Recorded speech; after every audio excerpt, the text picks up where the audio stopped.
Thank you, ladies and gentlemen, for inviting me to present this maiden lecture on Christian genocide in Nigeria, being organized by Coalition for Trump's Intervention Against Christian Genocide in Nigeria. As you know, my name is Dr. The Odogwu of Iguzo and President, International Coalition Against Christian Genocide in Nigeria. I bring to you all my most esteemed Christian patriots of the Federal Republic of Nigeria, profound greetings from the good people of the Republic of Philippines.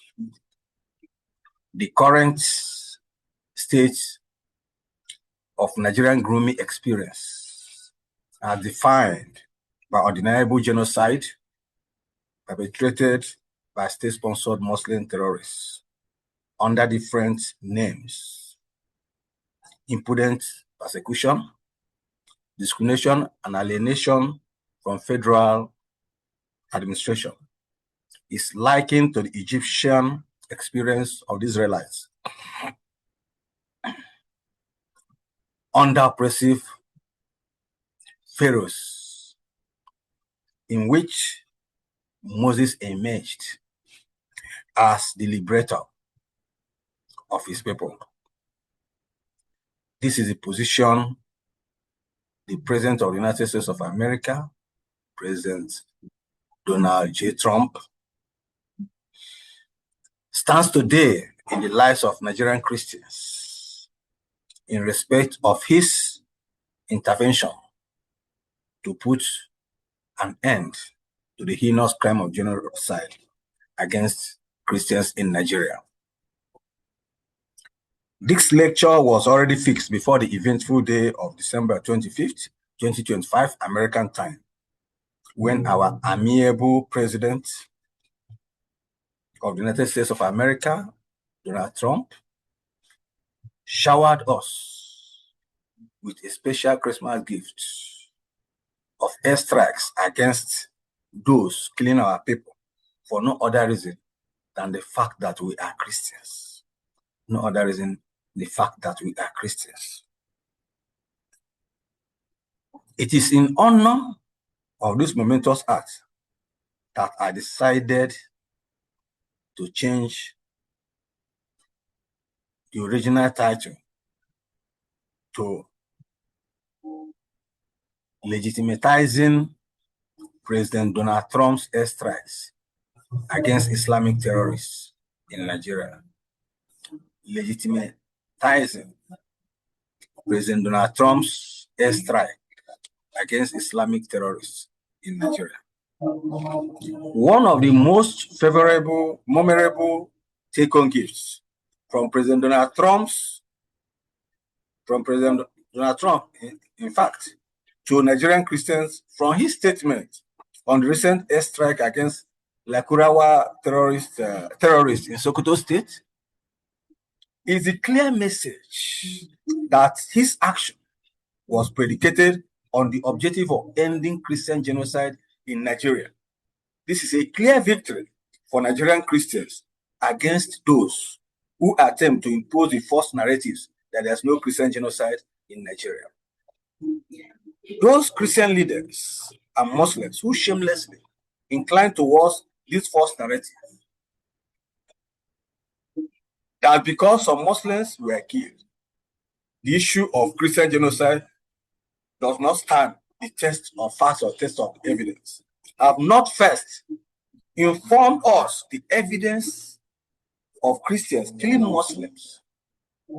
Evidence of Christians killing Muslims. That's all the way Muslims killing Christians. So in this case, there will be no point. The idea of which was farmer-herder clash is dead. Because there's no evidence that the Christians being killed, whether farmers, villagers, or whatever, actually retaliated or killed the Fulani murderers. No. It has been all the way Muslims killing Christians. Second, the evidence of mass killing of Muslims by these Muslim terrorists. We're here to see where Muslims were killed in mass, the way Christians are being slaughtered. No single one. They just tell us Muslims are being killed, Muslims are being killed, but no tangible evidence, no physical evidence to show that actually Muslims are being killed, to justify the idea of pari passu narrative of Christians are being killed and Muslims are being killed, and for that reason it can no longer be genocide, which is false. Third, the evidence of mosques destroyed by Islamic terrorists. As in the case of multiple churches, multiple evidence of destroyed churches and villages owned by Christians. They've not shown us one single mosque that these terrorists destroyed, either in the far north or in the middle belt. They've not shown us that. But we have uncountable evidence of churches being destroyed, villages being razed to the ground. They've not shown us one Muslim village or town that was attacked and razed to the ground with their mosque by the same terrorists. Fourth, the evidence of displaced Muslims from the ancestral homes occupied by Christians. They've not shown us any of the Muslims displaced by these terrorists with Christians occupying those spaces deserted by Muslims, as in the case of Christians being killed, chased away from their homes, from their ancestral homes, and having their land and homes occupied by the same Muslim terrorists as their homeland, as their new home. Fifth, the meaning of genocide as an international crime against humanity in respect of Muslims killing Christians in large numbers, against Muslims killing Muslims in exceptional circumstances. I think the Nigerian government should be ashamed to still cling to the false narrative of no Christian genocide in Nigeria. My lecture, in addition to the introduction, or to the introductory part of which I've just gone through and I'm still within the introductory part, is anchored on 7 hypothetical questions and their resulting narratives. Taking them seriously, the first question is, why should the Trump administration impose blanket visa ban on Nigeria? The second is, why should Sokoto State, the seat of caliphate, be the first place to be bombed? The third question is, why should America have to attack terrorists in Nigeria when Nigeria has her own jet fighters and bombers, and President Bola Tinubu claims to be trusted by President Donald Trump? The fourth question is, how far has Nigeria complied with the provisions of 28 September 2001 United Nations Security Council Resolution 1373 on combating terrorism?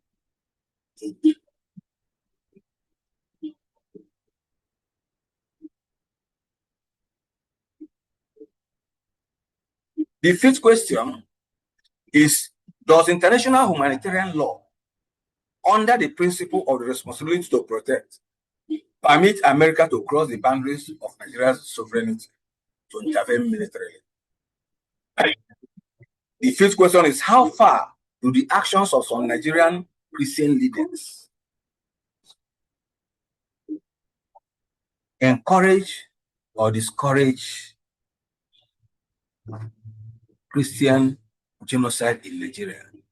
How far have the actions of our church leaders, bishops, primates, prelates, apostles, pastors, all of them, reverends, and wherever I find them, how far have their reaction to the killing of Christians acted as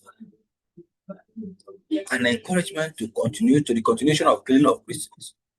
or a discouragement against the killing of Christians to the point of genocide.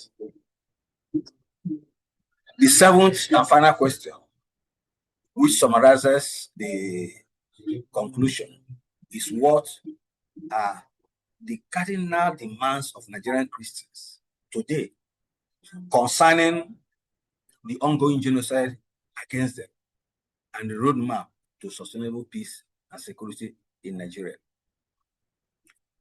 Let me begin by conveying on behalf of concerned Nigerian Christians our unqualified, profound appreciation to the man who has once again brought back the lost glory of Christianity the world over. A man who has made America great once again, as in old times. The Moses of one Christendom and the one and only unapologetic Christian president of the leading Christian nation of the world, President Donald J. Trump, for his timely, committed, and unwavering intervention against the heinous crime of genocide against defenseless Christians in Nigeria. That Christmas Day precision airstrike against Lakurawa Islamic terrorists in Sokoto State was the greatest Christmas gift to Nigerian Christians ever to come from a president of the United States of America since the inception of modern Nigeria. In fact, no American president would have done better than Donald Trump in this regard. Christians in Nigeria are very happy to have Donald Trump sitting at the White House as the president of the United States of America.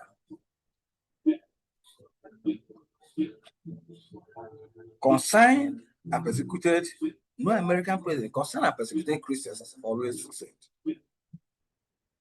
would not have expected this if not by divine intervention, of which President Donald Trump has become the willing tool, the divine willing tool to bring us to this situation today, this joyous situation under extreme persecution in Nigeria. To those of us who believe in Donald Trump since 2015, we have never been in doubt of his formidable ability to conquer the seemingly unconquerable. We have never been in doubt of his unwavering compassion to humanity, and we have never been in doubt of his celestial zeal in advancing the cause of peace, founded on the true Christian values. Most admirably important is President Trump's electrifying team of political eggheads. Vice President J.D. Vance, Secretary of State Marco Rubio, Secretary of War Pete Hegseth, Attorney General Pam Bondi, Speaker of House of Representatives Mike Johnson, FBI Director Kash Patel, White House spokesperson Caroline Claire Leavitt, and U.S. Immigration and Customs Enforcement boss Todd Leons, who are so logically coordinated with one mind and spirit in President Donald Trump's administration's policy orientation and precision in delivery, as if automated by divinity through the Holy Spirit. They work as if they are computerized in their thinkings, in their actions, in their speech, in their apprehension of the true situation of what they are working towards to achieve. That's a wonderful team, and I don't think America has ever produced such a wonderful team in their history. My profound thanks equally go to the indomitable Lion of Judah reincarnate, the Prime Minister of the State of Israel, Bibi Benjamin Netanyahu, who for his recent call for the end of ongoing persecution and resultant genocide against Christians in Nigeria.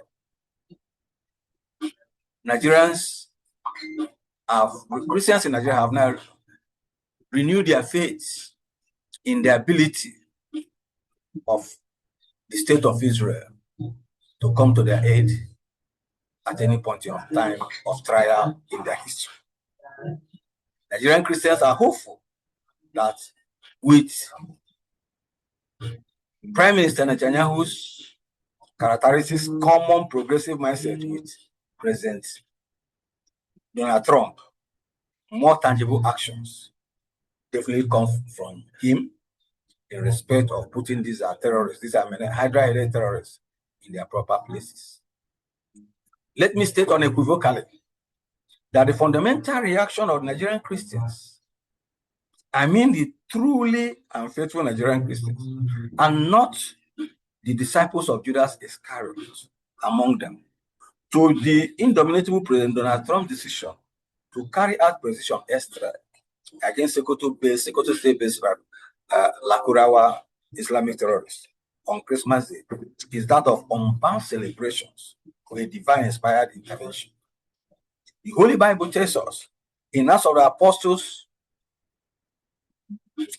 chapter 16, verses 25 and 26, and I quote, "About midnight, Paul and Silas were praying and singing hymns to God, and the other prisoners were listening to them quietly with amazement. Suddenly, there was such a violent earthquake that the foundations of the prison were shaking. At once, all the prison doors flew open and everyone's chain came loose." Unquote. This is the way Nigerian Christians see the current decision of the United States government through the enviable President Donald Trump to intervene formidably to stop the ongoing genocide against Christians, as heralded by the Christmas Day airstrikes against Islamic terrorists. Indeed, to some Nigerian Christians, the traditional Boxing Day, as a consequence of this intervention, have been Christian Bombing Day. Nigerian Christians, and indeed entire Christians of the world, owe President Donald Trump unqualified gratitude for intervening to stop the ongoing genocide against Christians in Nigeria. Nigerian Christians were once political orphans, but today, President Trump has boldly stepped in as the foster father of the persecuted Christians in Nigeria. Like Moses addressing the children of Israel before the mighty Red Sea, as they were pursued by Pharaoh and his Egyptian army, as recorded in Exodus chapter 14, verse 13. President Donald Trump is saying to Nigerian Christians today, fear not, stand firm and see the salvation of the Lord, which he will work for you today. For the Egyptians whom you see today, you shall never see again. Unquote. Proverbs chapter 29, verse 2 tells us that, and I quote, when the righteous are in authority, the people rejoice. But when a wicked man rules, the people grown. Nigerian Christians have been groaning under wicked rulers. But today, the righteous, the anointed President of the United States of America, Donald Trump, has come to the rescue of Nigerian Christians. Today, the persecuted Nigerian Christians are beginning to rejoice. And indeed, for every reason, they have every reason to rejoice. Because even the most powerful Islamic nations of the world depend on the Christian nation of the United States of America for their national security. That is the irony of Muslims persecuting Christians with the support of the same Islamic nations that depend on America for their national and international security. It is important that we should be properly guided by first acknowledging that the crime of genocide against Nigerian Christians has never been strange to President Donald Trump before now. It should be recalled that during his first tenure in the White House as President of the United States of America, President Donald Trump on July 4, 2017, hosted two Chibok girls, two of the 250 Christian girls kidnapped by Boko Haram. He hosted them in his Oval Office, White House, on July 4th, 2017. These were Joy Bishara, and Lydia Pogo, in the company of his daughter, Ivanka, and the president of the school they attended, Doug Wade. They attended, the president of Canyonville Christian Academy, Oregon, where both of them studied. Record also that during President Muhammad Buhari's official visit to Donald Trump at the White House on April 30th, 2018, President Donald Trump pointedly addressed President Buhari on the issue of genocide against Christians in the following words. And I quote President Donald Trump on that day, April 30th, 2018. Also, we have had very serious problems with Christians who have been murdered, killed in Nigeria. We are going to be working on that problem, and working on that problem very, very hard, because we can't allow this to happen, unquote. That was President Trump on April 30th, 2018, addressing President Muhammadu Buhari over the mass killing of Christians in Nigeria. It is important also to note that the present designation of Nigeria as a country of particular concern was not the first time President Donald Trump did it.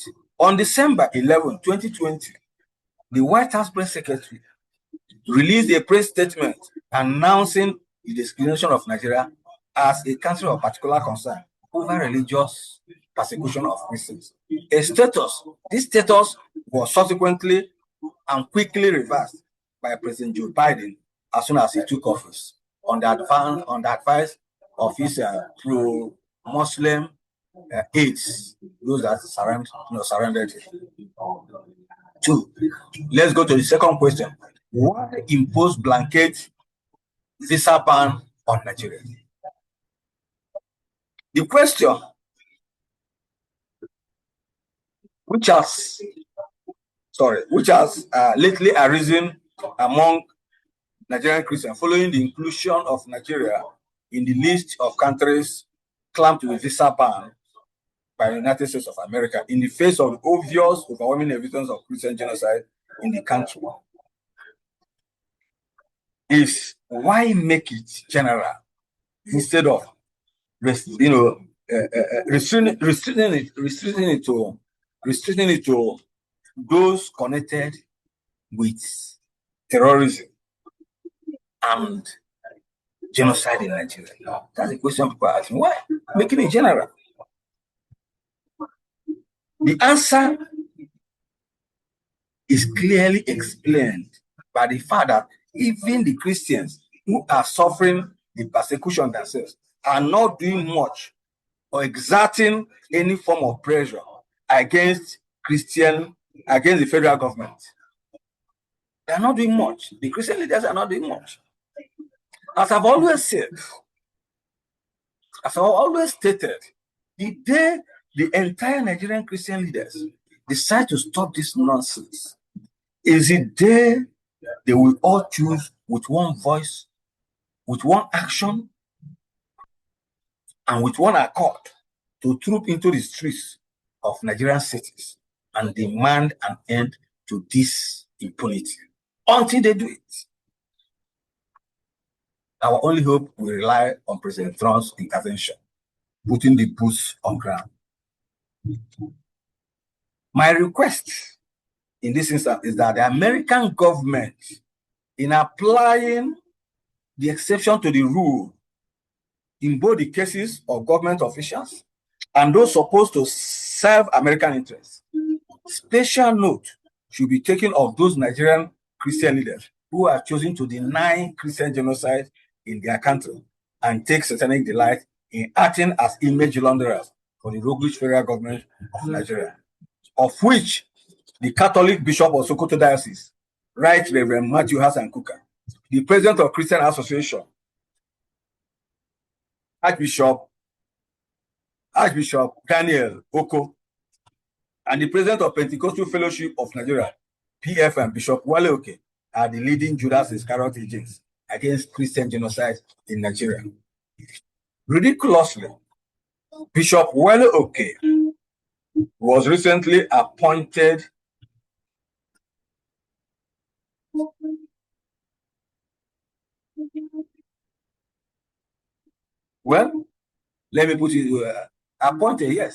appointed by President Bola Ahmed Tinubu as his 2027 presidential election director in charge of Christian mobilization in Nigeria. Bishop of Pentecostal Fellowship of Nigeria, that's President of Pentecostal Fellowship of Nigeria, Bishop Wale Oke. Many Christian leaders, let me point this out. Many Christian leaders should be expecting his phone calls, unusual visits from this January 2026 to their offices, homes, churches, general meetings, conventions, crusades, and so on and so forth, to deliver this counsel of Ahithophel on behalf of President Bola Ahmed Tinubu. People will be expecting him. He's going to come. So I have been commissioned. Let's go to the third point. America bombed terrorists in Sokoto State because the Sultan of Sokoto, Alhaji Sa'ad Abubakar III, created Lakurawa Islamic terrorists and Fulani jihadists. This is my position. This is my position. America bombed terrorists in Sokoto State because the Sultan of Sokoto, Alhaji Sa'ad Abubakar III, created Lakurawa Islamic terrorists, and Fulani bandits. On the second question, why should Sokoto State be the first place to be bombed? We should be rightly informed that the Sultan of Sokoto, Alhaji Sa'ad Abubakar III, is the supreme leader of Islamic terrorists in Nigeria, all of which operate under his coordinated supreme command as a supreme commander, defined under Islamic law as Amir al-Mu'minin, commander of the faithful. The present Sultan of Sokoto retired as a brigadier general from the Nigerian army and was Nigeria's military attaché in the Islamic Republic of Pakistan at the time he was appointed the Sultan of Sokoto. And one can understand the reason why he was posted to, of all the countries of the world, as a military attaché to Pakistan. So he has all the credentials to be a supreme patron of Islamic insurgents in Nigeria. Nigerian terrorist groups, this is something a lot of people don't know. But let me make it now known to the public, known to many people. Concerning the aggregation or division of the terrorist groups in Nigeria. Nigerian terrorist groups are divided into 4 broad groups. Boko Haram and its breakaway Islamic State of West African Province, ISWAP, operating mainly in the northeast. That's one. Second, we have the former Seleka Fulani rebels of Central African Republic, who migrated to Nigeria on the orders of the Sultan of Sokoto, operating in the middle belt, northern part of southeast, and northern part of southeast geopolitical zone. They are defined as killer Fulani, herdsmen, and so on and so forth, defined terrorists.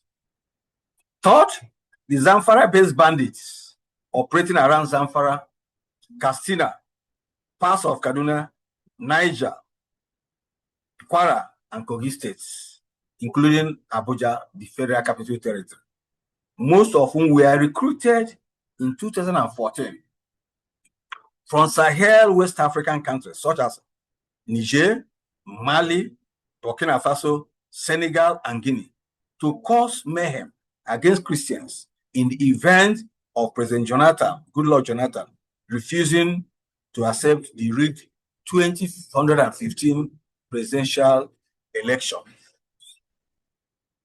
And finally, the ISIS-affiliated Lakurawa Islamic terrorists from Burkina Faso, who fled President Ibrahim Traore's pressure against them and were subsequently invited by the Sultan of Sokoto and officially given protective base in Sokoto State. The Lakurawa terrorist groups operate mainly in Sokoto, Kebbi, parts of Niger, part of Niger, and Kwara states. Why the Islamic State of West Africa, ISWAP, was a breakaway terrorist group from Boko Haram. Boko Haram itself was founded by 2 SY governors of Borno State, Alhaji Ali Modu Sharif and Alhaji Kashin Shetima, the current Vice President of the Federal Republic of Nigeria. Their main military coordinators include the former Chief of Army Staff and Ambassador to Benin Republic, Lieutenant General Tukuru, Lieutenant General Tukuru Yusuf Buratai, and the current Chief of Army Staff, Lieutenant General Waidi Shuaibu, who as the theater commander of the Joint Task Force Northeast, popularly known as Operation Hadi Khan, was tasked with the unholy recruitment of the so-called repentant members of Boko Haram into the Nigerian army. Boko Haram and ISWAP terrorists are not interested in hostages for ransom.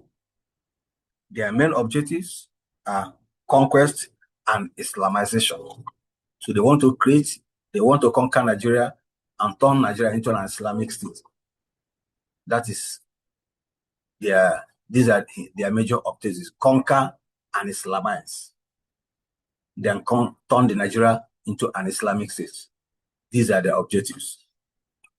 The Killer Fulani Herdsmen terrorist group, who emerged from the defeated Islamic Seleka rebels of Central African Republic, was specifically invited to Nigeria by the Sultan of Sokoto under the Universal Fulani Resettlement Scheme for 3 objectives: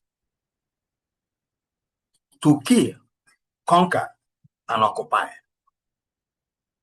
This group, which operates mainly in southern Kaduna, Plateau, Nasarawa, Benue, Taraba, southern part of Adamawa, and parts of Enugu and Ebonyi states, are not interested in kidnapping for ransom. They don't demand for money. When they don't kidnap. They don't kidnap. All they need is kill, destroy, conquer, and settle.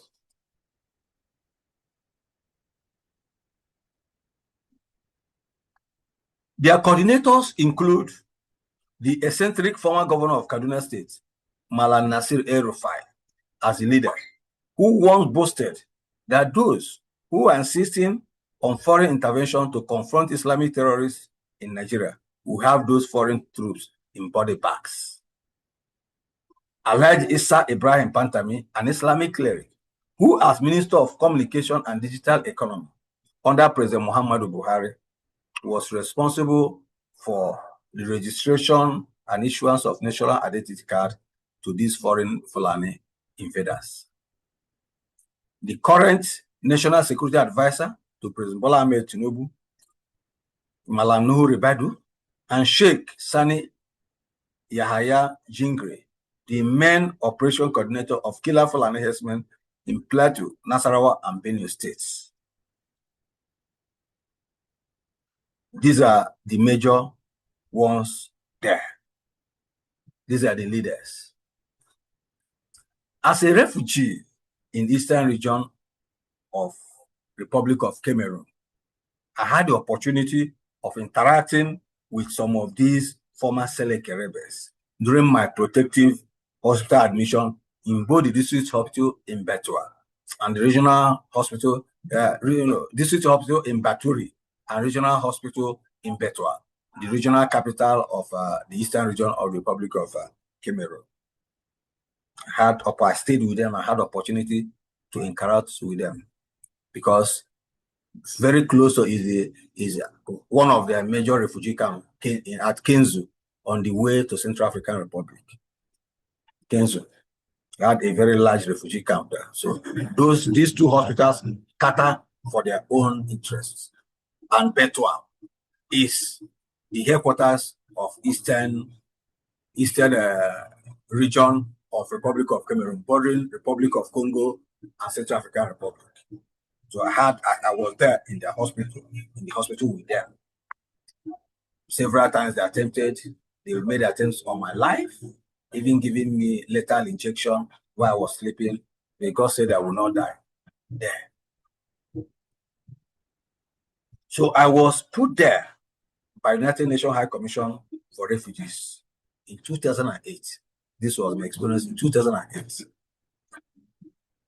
The UNCHR saved me from lynching by these Fulani Seleke rebels who were commissioned by Nigerian security agents to eliminate me, during which I slept 3 days in unknown forest, unknown bush, which I never knew.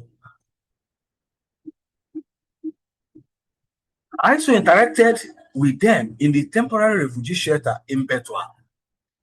After my being released from admission in Betua Hospital, in Betua Regional Hospital, I was put in the temporary refugee camp in Betua, in the city of Betua, together with them.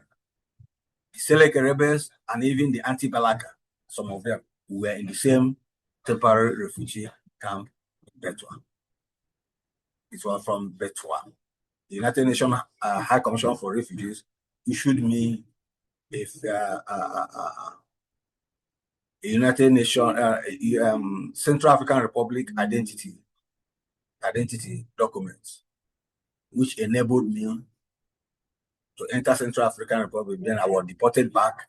Then with it, I crossed Nigeria through Ngala, where they have one of the largest refugee camps and army garrison, to Meduguri, to Sokoto, then to Niger, from Niger to Burkina Faso, from Burkina Faso to Ghana, Boku in Ghana, then Boku to Ghana to Accra, where I slept under Nkrumah flyover for 6 months before escaping to Sierra Leone. So I was with them. So we interacted. Everything about Nigeria, I was informed. They asked me a lot of questions. How's Nigeria look? How does Nigeria look?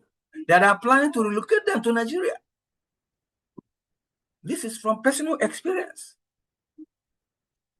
Because when I left that place, I was now sent to their main refugee camp in Garwabulai, which is a city just a stone throw, which is at the border with Central African Republic. It was from that Garwabulai refugee camp that I crossed into Central African Republic before I was deported. It was there they informed me that most of them here have already moved to Nigeria, and some of them are planning, but they want me to tell them how Nigeria looks like. So I was discussing with them.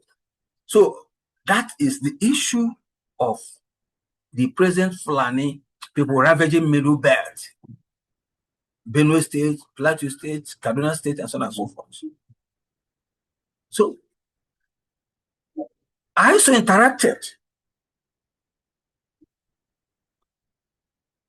in this my journey of life. I was also exposed and interacted with the Fulani in the towns of Banyo, because I fled from Yaoundé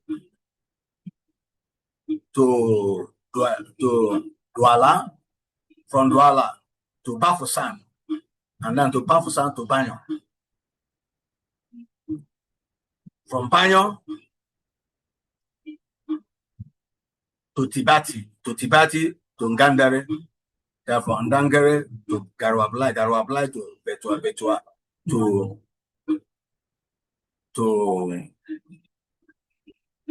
Baturi, in my attempt to escape to Republic of Congo before I was trapped there. So in Bayo, Tibeti, and Ngandere, these are Fulani dominated towns in Adamawa province of Central African Republic, or sorry, of Republic of Cameroon. Adamawa province of, they share the same boundary with our Adamawa, and they regard the Lamido of Adamawa in Yola as their sovereign, as their traditional ruler. They inform me how electoral officers, INEC officers, often come to their place, cross over, and register them for elections, for Nigerian elections. So during elections, all of them troop into Nigeria, and they will vote for their preferred Fulani candidates. This is my experience. So I'm not just talking as a historian, I'm talking with someone with field experience in this matter. This was during my journey of life that took me away from Nigeria, from Oron in Akwa Ibom State, through Bakassi Peninsula, with an outboard engine boat for 7 hours on the open sea to Limbe, southwest province of Republic of Cameroon. Thanks to the Catholic parish priest in charge of Oron Catholic Church, Very Reverend Father Charles Eking, and his friend and aide, Mr. Minatus Agas, whom God used to push me out of Nigeria, smuggle me out of Nigeria to the Republic of Cameroon. This is a story for another day. The Zamfara now, let's even look at the third one. The Zamfara state-based killer bandits, as I stated earlier, were founded by Muhammadu Buhari and currently are led and sponsored by the former governor of Zamfara State and current Minister of State for Defense, Alhaji Bello Matawele. The former governor of Zamfara State and current Senator of the Federal Republic of Nigeria, Alhaji Ahmed Sani Yerema, with Sheikh Ahmad Gumi as their spiritual head and ambassador plenipotentiary. This is a federal and state government backed kidnapping for ransom Islamic terrorist group, as pointed out earlier, formed originally for the purpose of mass killing of Christians in response to the expected denial or refusal of the results of the 2015 presidential election by President Goodluck Jonathan. That was their job is kill, kidnap, demand for ransom, and most time if ransom is not paid, the person could be killed and the person's body parts sold. So it also operates together in tandem with human body parts agents in Nigeria. So this is a very heinous gang, a very wicked gang of kidnappers. If they get a kidnap, it's virtually difficult for them to release any kidnapped victim without ransom. Because they will tell the person, if they don't pay, we will kill you and we'll still sell your parts. Especially in a country where the wicked business of human organs are rising in geometric fashion. So this is what these people are doing. So this is, as I stated earlier, this is a federal government, this is a federal and state government kidnapping for ransom Islamic terrorist group, as pointed out earlier, for the purpose of mass killing of Christians in the event of President Goodluck Jonathan rejecting the result of the massively rigged 2015 presidential election.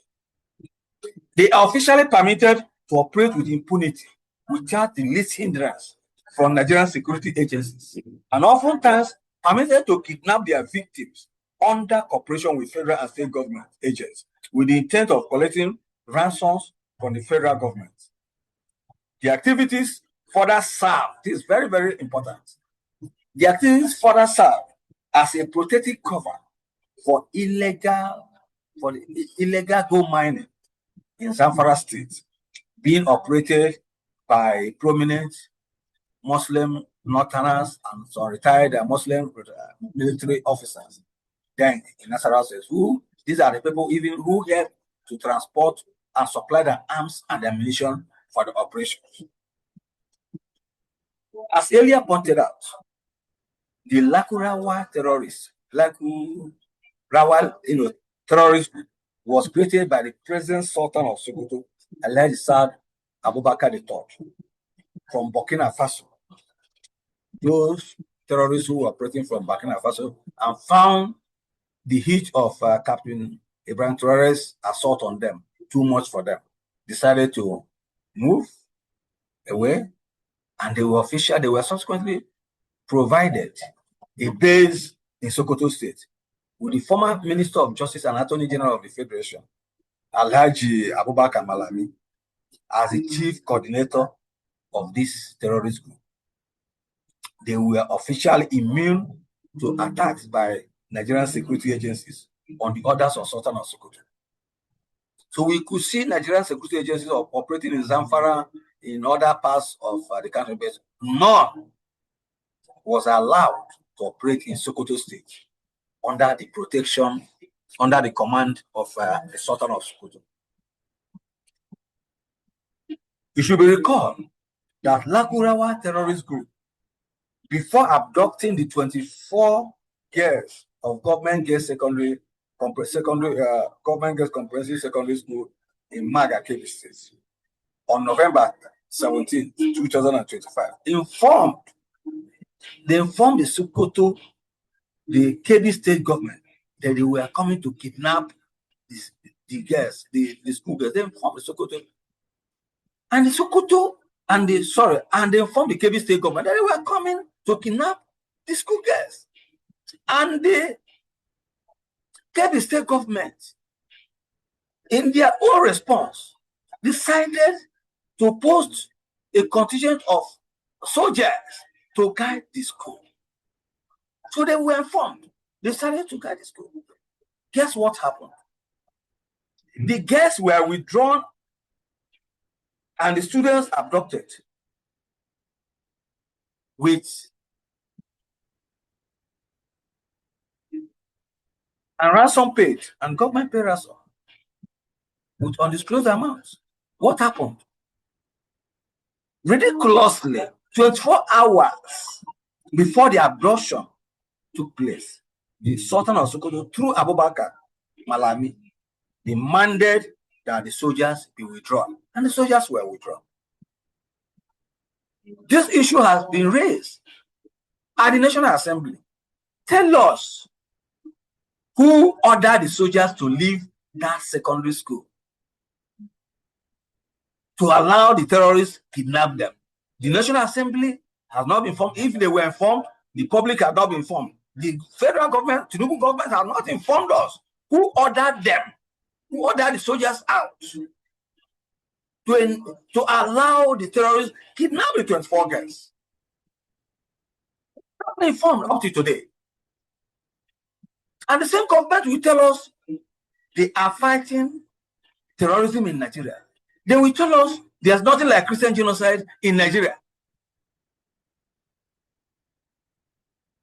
Most astonishingly, as I'm speaking to right away now, genocide against Christians is still ongoing with impunity, while the federal government continues to live in pretentious, shameless gap of denial because of its proclivity to bribe away mainstream media in Nigeria. Spend a lot of money on mainstream media, all the major television stations, for them to cover the heinous crimes of genocide and other criminalities being covered, being tolerated by the federal government. Cover it up. So we find a situation where most of the atrocities that are taking place in Nigeria are not known to the outside world.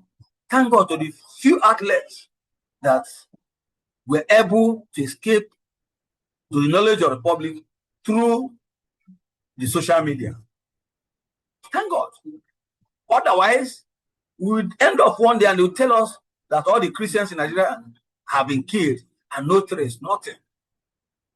That's the federal government we're talking about. Let's even take us the recent press conference held by Goza Christian Community Association of Borno State on Bombing Day, December 26, 2025, is just one of the many such unreported cases of ongoing persecution and killing of Christians in Nigeria. As I'm speaking to you now, more than 10,000 indigenes of Goza and surrounding Christian villages in Borno State are refugees in Republic of Cameroon today. And the Nigerian government is not doing anything to bring them back and resettle them in their ancestral home. Of course, some of these ancestral homes are still being occupied by Boko Haram. They are still being administered by Boko Haram. And the government will tell us that they have the capability to confront terrorism in Nigeria when they are aiding and abetting the same terrorism before us. The American government under President Trump, of course, was adequately aware of all the above facts and subsequently chose her preferred target, which was clearly out of the thoughts and minds of Nigerian authorities. They never expected us to go, because not many people, most people in Nigeria do not know that Sokoto State, Sokoto, the seat of Caliphate, is hosting, is harboring a heinous, a dangerous terrorist group in their own state, Many Nigerians don't know, but Americans knew. So the targeting of Lakurawa terrorists, who are the pet terrorist project of the Sultan of Sokoto, is a clear signal not only to the Nigerian government, but to all northern terrorist sponsors including the Sultan of Sokoto himself and other people, is a clear signal that President Donald Trump is no respecter of any individual linked to terrorism in Nigeria and as in anywhere in the world. This raises the trending fundamental question: was Nigerian government actually informed of the action before it took place? This question further leads us to the second hypothetical question: why should America have to attack terrorists in Nigeria when Nigeria has her own jet fighters and bombers, and President Bola Ahmed Tinubu claims to be trusted by President Donald Trump? So why should America strike terrorists in Nigeria when Nigeria has fighter jets and bombers? And if indeed President Bola Tinubu, as they claim, is trusted by President Donald Trump? From the foregoing analysis, it is obvious that the present federal government, headed by President Bola Ahmed Tinubu, cannot frontally confront the terrorists without at the same time digging his political grave. Why? Because President Bola Ahmed Tinubu, knows that he was rigged into power by these same sponsors of terrorism in Nigeria, with the proviso that he should not confront the terrorists. He should not confront the terrorists. That's the proviso they gave him. And President Donald Trump knows this. That was why he surrendered the defense ministry, all the defense instruments, all the defense organs of government. He surrendered with the same sponsors of terrorism. National Security Advisor, Nuhu Ribadu, one of the terrorist sponsors. The former Minister of Defense, Fulani too, who was received. One of some, a quiet, a hidden but a subtle and a quiet sponsor of terrorism. The Minister of State for Defense, a sponsor of terrorism. The same. He surrendered himself. These are the people who are not sponsors of terrorism. He also has his vice president, Kashim Shettima, the founder of Boko Haram, as the vice president. So these are the people. So that was the position they gave him. For us to rig you in, you must protect terrorism in Nigeria, which is our own political project at jihadists in Nigeria. That is the difficulties he's facing today. That is the difficulties he's facing today. So the question is, how can Nigerians believe that a federal government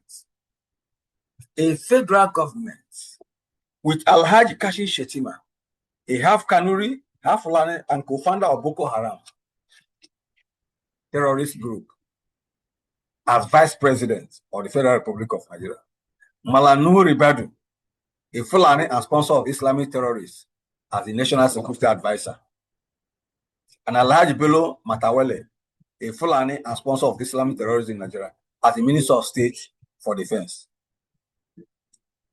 can effectively and sincerely confront and defeat Islamic terrorism in Nigeria. How? Let us take it logically.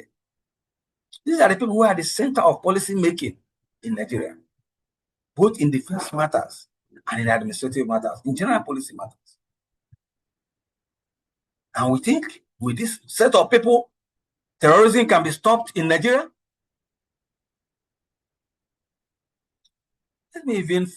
Let's just refresh our minds. In October 2020, during President Donald Trump's first tenure, we can recollect that Islam terrorists invaded Masalate village in Niger Republic and kidnapped an American named Philip Wharton and subsequently transferred him into Nigeria. Within 4 days, American special forces invaded their hideouts killed all the terrorists, and rescued their victims. That was Nigeria. That was in 2020. We could remember that during his campaign in Pennsylvania, on Saturday 31st of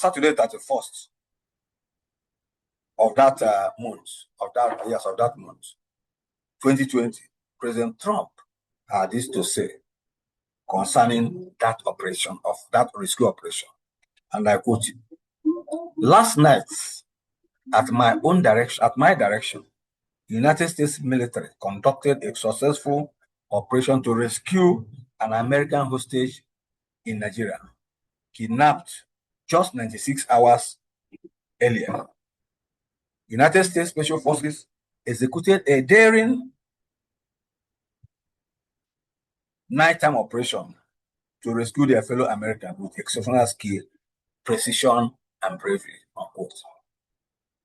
That was President Donald Trump in 2020. We can compare this statement with his own declaration on the presidential attack on Nigeria. He said, "At my own direction, not by permission of another government, not by permission of Nigerian or Nigerian government, at my own direction," to quote him. In that operation, neither the government of Niger Republic, in whose country the victim was kidnapped, nor the government of the Federal Republic of Nigeria, in whose country the victim was rescued, was informed by American government of the rescue operation. The current airstrike was undertaken in like manner without permission from Nigerian government, which was duly informed after the operation had taken place, and therefore had no alternative than to fall in line to agree, "Oh yes, we supported it." From we supported it to now we coordinated with America. Shouldn't have coordinated their security system with a porous intelligence country like Nigeria, where even the intelligence are mixed with jihadists who can set up a brigadier general, a major general, to be slaughtered by terrorists in their own country. America shouldn't have relied on them for their own intelligence, just as they did not rely on the intelligence that helped to rescue Philip Wharton in 2020. So let us be guided by the true situation of the events, of the episodes, before arriving at a conclusion because of the naked propaganda of some people who think they can deceive America as they've been deceiving other people in the global space. So, the current strike, Nigeria was not informed, and there are no alternative, because they know that if they say they're opposed to it, which means they have also declared frontal war with Donald Trump. If they say they have accepted it, now they are at war with Sokoto Caliphate and some northern areas. But the issue is that which war is easier to combat? Combating the Sokoto Caliphate or combating Donald Trump? Ahmed Bola Tinubu decided to take the lesser enemy, the enemy with lesser power and authority. He decided to choose that enemy to confront them, and decided to align with the enemy with the greater firepower. And that's just the story about all the things. The question there, let us even talk about it. Let us even bear in mind that the incoherent nature of statements from both the federal government agents and some northern Muslim leaders claiming support for the airstrike clearly shows that the action was independently undertaken by President Donald Trump with the clear objective of ending Christian genocide in Nigeria, as conveyed in his official statement. The United States couldn't have informed the same federal government that continues to deny genocide against Christians that airstrike was for the purpose of protecting Christians, and that Sokoto State would be the target. They shouldn't have done that. The diplomatic statement by the American Secretary of War, Pete Hegseth, that America appreciates the support and cooperation of the Nigerian government only came as an afterthought. The truth is that President Tinubu was not serious with American order to seriously confront the genocide, the terrorists and the genocide against Christians in Nigeria. And the government was lately warned to expect American action anytime without informing the federal government of Nigeria when and how. The question is, what made the difference between previous airstrike by Nigerian Air Force and the one by the United States? The difference is clearly deception. President Tinubu is not only an accessory to the crime of genocide against Christians in Nigeria, but incapable of ending terrorism in Nigeria. Of course, in fact, by his body language and actions, he's only buying time for his 2027 re-election bid. That is all. And Trump knows this very well. Last November, lest we forget, there was counter-accusation of who sponsored or who created Boko Haram between Alhaji Modu Sharif, the former governor of Borno State, and Alhaji Kashim Shettima, the present vice president of the Federal Republic of Nigeria. That was last November. This was sequel to 2016 accusation of Alhaji Shettima, Alhaji Kashim Shettima, by supporters of Alhaji Modu Sharif, that he founded Boko Haram.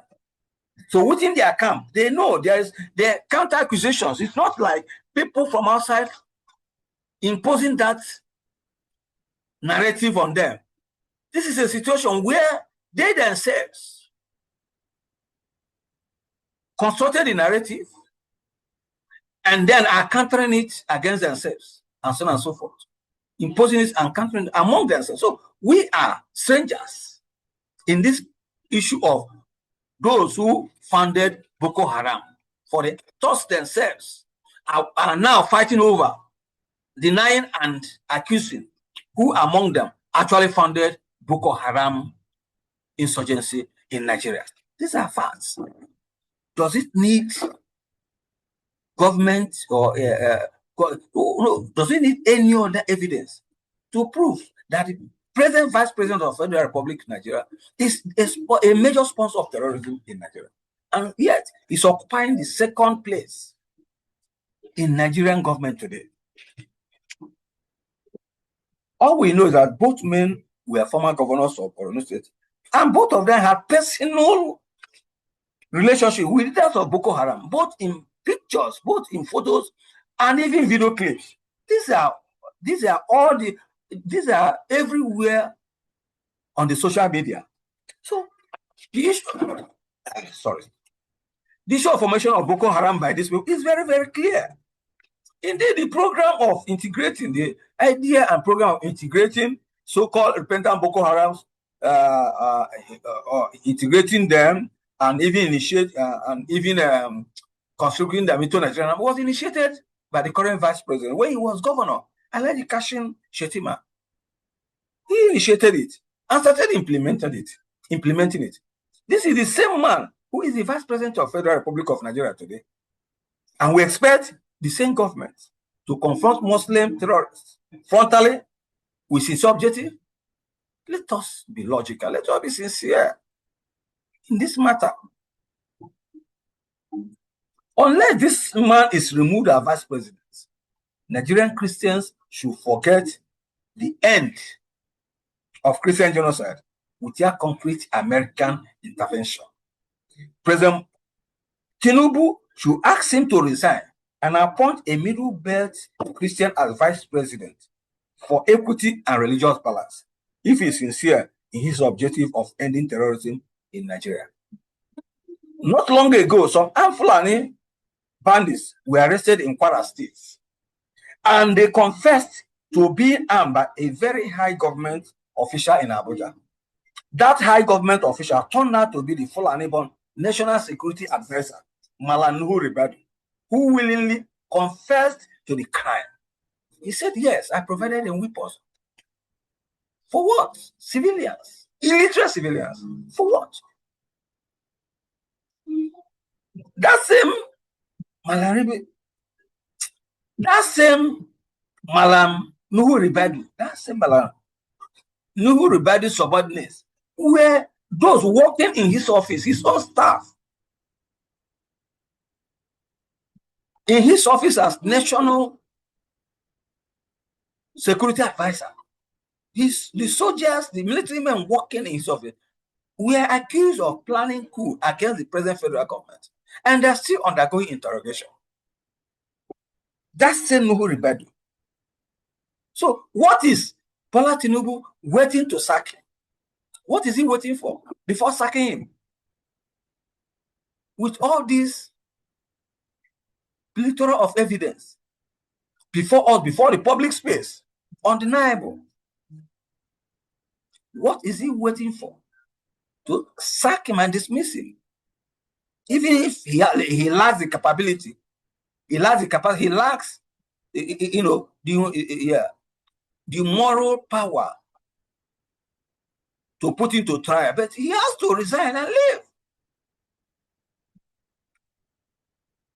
These are the issues. The same Malam Nuhu Ribadu was not long ago openly accused by the former governor of Kaduna State, his fellow Fulani man, Malam Nasir El Rufai, of financing terrorism, financing Islamic bandits. The former governor of Fulani accused him of financing Islamic bandits in Nigeria. Yet, that was not enough crime for Tinubu, President Tinubu, to tell him to resign. Similarly, not long ago, the incumbent governor of Zamfara State, Dr. Dauda Lawal, openly accused his predecessor and current Minister of Defense, Minister of State for Defense, Alhaji Bello Matawale, accused him of sponsoring Islamic bandits in Zamfara State. Dr. Daudu Lawal is still the governor of Zamfara State. These are issues in the open space, on the open space. So it's not a question of being a speculation and so on and so forth. He stated it. The same Alhaji Matawale, instead of defending himself against their allegation, said that after all, not all bandits are criminals. So what is banditry if not all bandits are criminals? That's what a Minister of State for Defense in Nigeria was telling us, was telling Nigerian public, that not all the bandits are bad. So, yet he has not told us who are the good bandits and who are the bad bandits. He has not told us. Yet the same person continues to preside over the fight against the same bandits. Does that not prove that Nigeria is a joker under President Bola Ahmed Tinubu? 5. How far has Nigeria complied with the provisions of 28th September 2001 United Nations Security Council Resolution 1373 on combating terrorism? There is a standing resolution by the United Nations Security Council on the way countries should treat the issue of terrorism in their various domains. How far has our country complied to that resolution? Recently, President Bola Ahmed Tinubu, in his usual chameleonic manner, which was intended to deceive President Donald Trump, and the Nigerians as well, claim to have designated 31 certain groups and individuals as terrorists, without specifically mentioning names. He also talked about mentioning those referred to as terrorism financiers without the least intent to announce their arrest and prosecution. In fact, it should have been more honorable for the President of the Federal Republic of Nigeria to diligently lift Part 4, Sections 11 to 33 of Nigeria's Terrorism Prevention and Prohibition Act of 2022, which are more comprehensive and detailed and more elucidating than what he just presented, instead of pretending to promulgate new law on terrorism in Nigeria. The law are there, and most of those things, more than what he just enumerated, are there in this section, in these sections. And who is he deceiving? There are non-terrorists, there are non-terrorist groups in Nigeria, which President Bola Ahmed Tinubu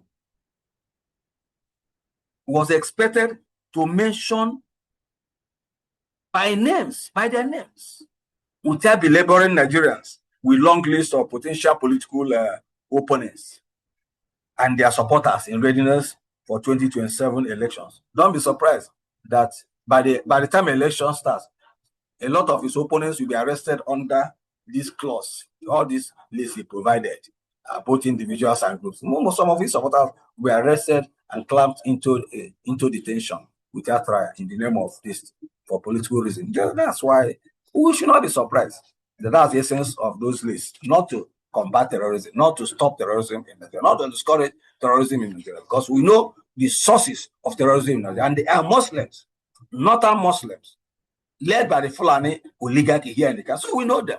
So all this cock and bull story about 31 terrorist groups and individuals is Arab nonsense.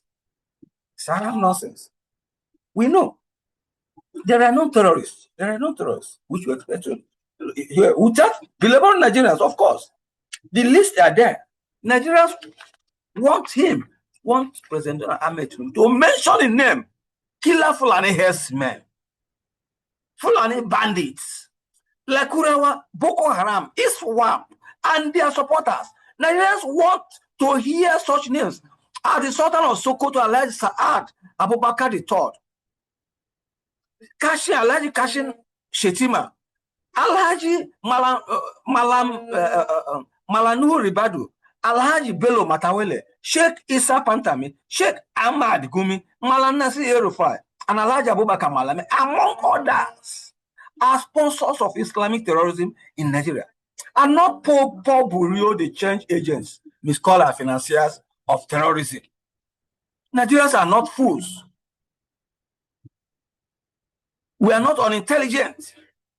How can an unintelligent president attempt to play on intelligence of those who are more intelligent than him?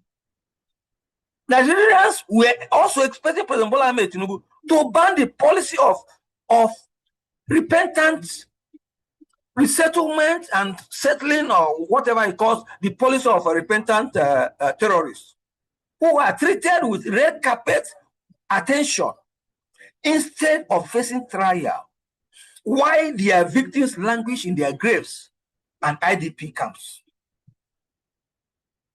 You call them repentant bandits, terrorists. They come there, you clothe them, give them food, feed them, give them money, and at the end of the day, you recruit some of them, give them job. Even some of them were recruited into customs, into the army and police, and so on and so forth. While they are victims without any compensation, no notice, and languishing in their graves, and a lot of them losing their land, a lot of them in the IDP camps. So we're expecting to say no more resettlement of whoever calls himself repentant bandits. They should be brought to trial, tried and convicted to discourage other people. Does it at all make any sense to President Tinubu that since the inception of Islamic terrorism in Nigeria, no single Muslim has been brought before the court of law for trial for the crime of terrorism. Why the poor Christian farmer from Adamawa State who killed a Fulani terrorist in defense was even condemned to death by the Supreme Court. Thank God for the intervention of United States of America, which recently forced the governor of Adamawa State to grant him pardon. The Supreme Court had already condemned him to death, Supreme Court of the Federal Republic of Nigeria, for defending himself against Fulani terrorists who have been tormenting, killing people with impunity without any of them being brought before the court of law.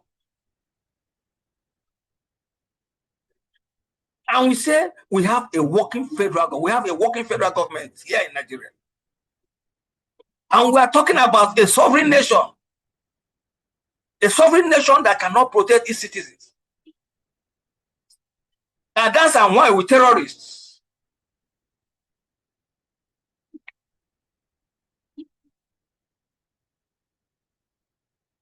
This brings us to the United Nations Security Council Resolution 1373 of 2021, Section 2E, Section 2, Subsection E, which expressly directs member countries of the United Nations to, and I quote, ensure that any person who participates in the financing, planning, preparation, or perpetration of terrorist acts or in supporting terrorist acts is brought to justice, and ensure that in addition to any other measures against them, such terrorist acts are established as serious criminal offenses in domestic laws and in regulations, that the punishment duly reflects the seriousness of such terrorist acts, unquote. The question arising from the above UN Security Council resolution is how many herdsmen, Islamic bandits, Boko Haram, and aligned terrorists have been brought before the court of law, for the atrocities against Christians in Nigeria? The answer is none.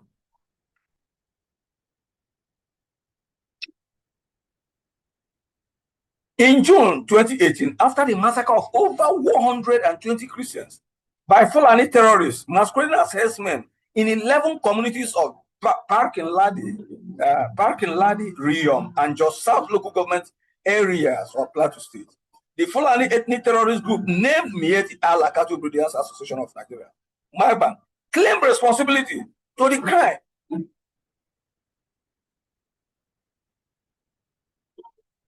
And impudently said they acted as a revenge to cattle rustling by local Biron communities. Farmers living in their homelands, farming, rustling cow. Where would they have taken the cow? Where did they see the cow? Did they see any cow among them? Outside their goats and fowls? Did they see any cow among them? These are people within the Jos capital, radius of about 30 or so miles or kilometers. And you are killing them and telling them, accusing them of rustling cattle.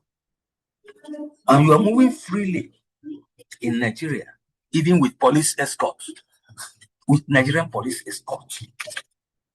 So for stealing cattle, let's even take it. For stealing cattle, more than 120 human lives were wasted, and the federal government of Nigeria considered such heinous crime against humanity as appropriate revenge, without any arrest on the culprits. If indeed it was true the local Birom rustled Fulani cattle, where would they have kept it?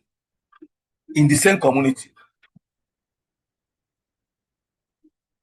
where they face daily danger of extermination. Yet, people are saying there is no genocide in Nigeria against Christians. The former governor of Bauchi State, Alhaji Isa Iguda, was reported on the Tribune newspaper issue of March 6, 2023, justified Islamic terrorism by the Fulani ethnic kinsmen in the following words, and I quote him. As a Fulani man, we went to Zamfara up to the kidnappers there in the bush, seeking to know why they are into banditry, kidnappings, and other criminal activities. And we understood that they took up arms to revenge because their parents were killed, maimed, and raped, and their cattle were rusty. Even their grazing reserves were seized. By who? By who? How can such wobbling reason be justified against the background of the fact that Fulani has been dominating the political and economic terrains of Nigeria since Nigeria's independence? In 1960, 90% of the governors of upper northern states of the Federation are ruled by the Fulani people. In Kano State, which has Hausa majority, out of the 44 local government areas, 40 have Fulani as chairmen and only 4 by the Hausa indigenes. And you're telling us people are many who are. You have been using the police even with your with the support of your bandits and terrorists. You still use Nigerian police, Nigerian security agencies to intimidate other people, to disobey the law of the Federal Republic of Nigeria with impunity. And here that's what. Why can't Uguda be brought to trial as one of the sponsors and accessories to terrorism in Nigeria? This cannot happen in a civilized society, in a civilized country, where there's law and order, where there's true democracy.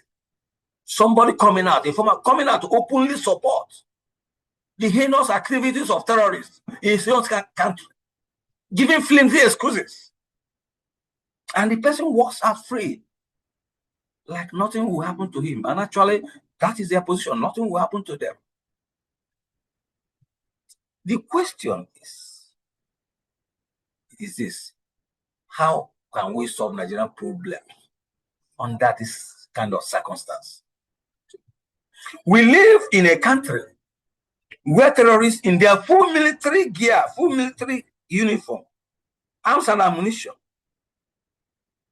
weapons, where they attend social events under the sponsorship of the governors of Niger, Katsina, Borno, Zamfara, Sokoto, Kebbi, Kaduna, and Yobe states. Why members of Nigerian armed forces and police stand aloof and watch? Because these officers form the entourage of these governors. So they stand with their VIPs and watch these people they recruited and employed to kill, interacting with their leaders. Yet, the federal government tells us that they are fighting the same terrorism. The other time, the governor of Katsina State gathered all of them and claimed to have made peace with them. What rights has a state governor to sign an agreement with terrorists in a country where you have where the sovereign authority rests with the president of the Federal Republic of Nigeria, and terrorism is a major security issue in the country, and the state governor coming to tell Nigerians that they have signed agreement with the same terrorists? What authority within the Constitution of the Federal Republic of Nigeria? He had to do it because he's a Fulani and he works in tandem with the same Fulani and in agreement with the Federal Republic of Nigeria. So he can easily come out and say that. Is it? So you see them, they're associated with terrorists and so on. We're in a country where federal and state government pay terrorists, they deliberately pay terrorists ransom. It's a business for them. Because when they kidnap, they will tell the people, they will put in their budget in their security vote that they paid terrorists 100 million naira, whereas what they withdrew was 1 billion naira. And in security vote under Nigerian Constitution, there's no accountability. When it comes to there's no accountability. So the state government sponsor these terrorists. They sponsor the terrorists to kidnap, and at the end of the day, arrange for the payment of their ransom from their coffer, from the state coffer, under the ridiculous clause of security, security budget, or whatever, or security whatever you call it, which is not accountable. So it is business to the governors of Northern Nigeria. It's a business that they want to continue because they make a lot of money. It's also a business because terrorism means more budgets, more security budgets, more money for security purposes. The same thing for federal government. Terrorism thrives for the benefits of chief security advisor, national security advisor, president, and all of them. Because it means more money, more contract for purchase of arms and ammunition, even though much of the money as a fund to private pockets. So to them, the existence of insecurity in Nigeria, the rise of terrorism, is another way of siphoning the scarce resources of the Federal Republic of Nigeria in the name of combating the same insecurity they are helping to sustain within the same political space in which they are the authority themselves. So we're in a country where federal government, state government pay ransom, and those who openly associate with terrorists, like Sheikh Ahmed Gumi, are treated with red carpet respect by the same government. Sheikh Ahmed Gumi will pose with terrorists and come back and say he's interacting and he's going to visit them, he's going to negotiate for ransom and so forth, and comes back. Can it happen in a civilized, in a serious country? Let me not put civilized, let me not just say civilized country. In a serious country, can it happen? It cannot happen that way. It cannot happen that way. This is a country where the current Vice President of the Federal Republic of Nigeria, Alhaji Kashim Shettima, boasted in a video clip that they must impose a Muslim president and a Muslim vice president on Nigerian Christians in spite of their majority population. Nothing will happen. And it came to pass.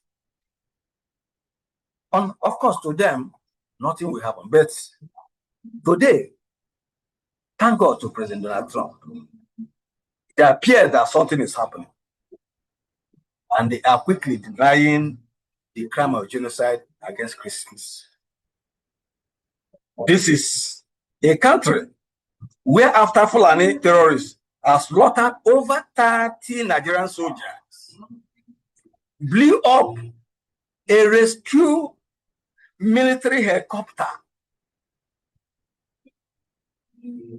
with the wounded and dead aboard. We are talking of within the center of the Federal Republic of Nigeria, Niger State. The ability to put down a helicopter within Nigeria, and everybody goes home to sleep as if nothing serious is happening in this country.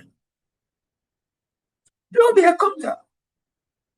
And they were displaying the wreckage with the dead bodies. Even those who were killed had to die a second death. And what do we have from the Niger State governor, Alhaji Mohammed Umaru Bago? He came to the national news and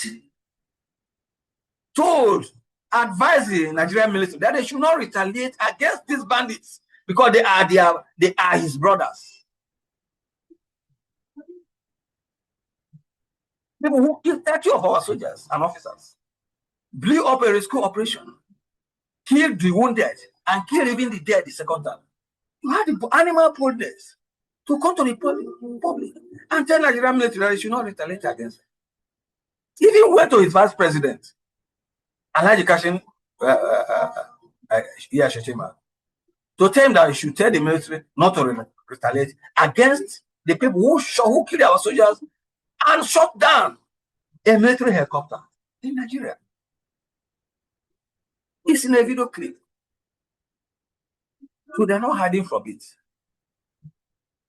Let us be reminded further that in 2019, this same sponsor of Muslim terrorists, Meit Allah, the Fulani terrorist patron organization, demanded the sum of 160 billion naira from the federal government as a condition to stop the killing of Christians in Nigeria. So terrorists had to demand money from federal government as a condition to stop killing Christians in their own country. Of course, the president that was a Fulani man, a sponsor of the activities, Muhammadu Buhari, they finally agreed to pay them the sum of 100 billion naira to stop killing Christians in their own country. In spite of that, did the killing stop? I'm talking of 2000. Did the killing stop? Did they not continue killing the same Christians? Even in greater volumes, after collecting 100 billion naira as a condition to stop killing Christians.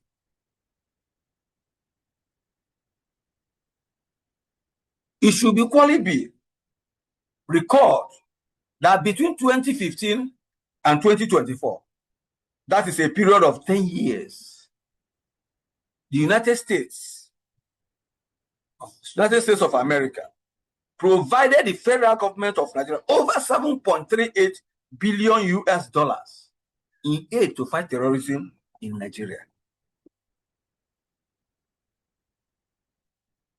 The breakdown is as follows.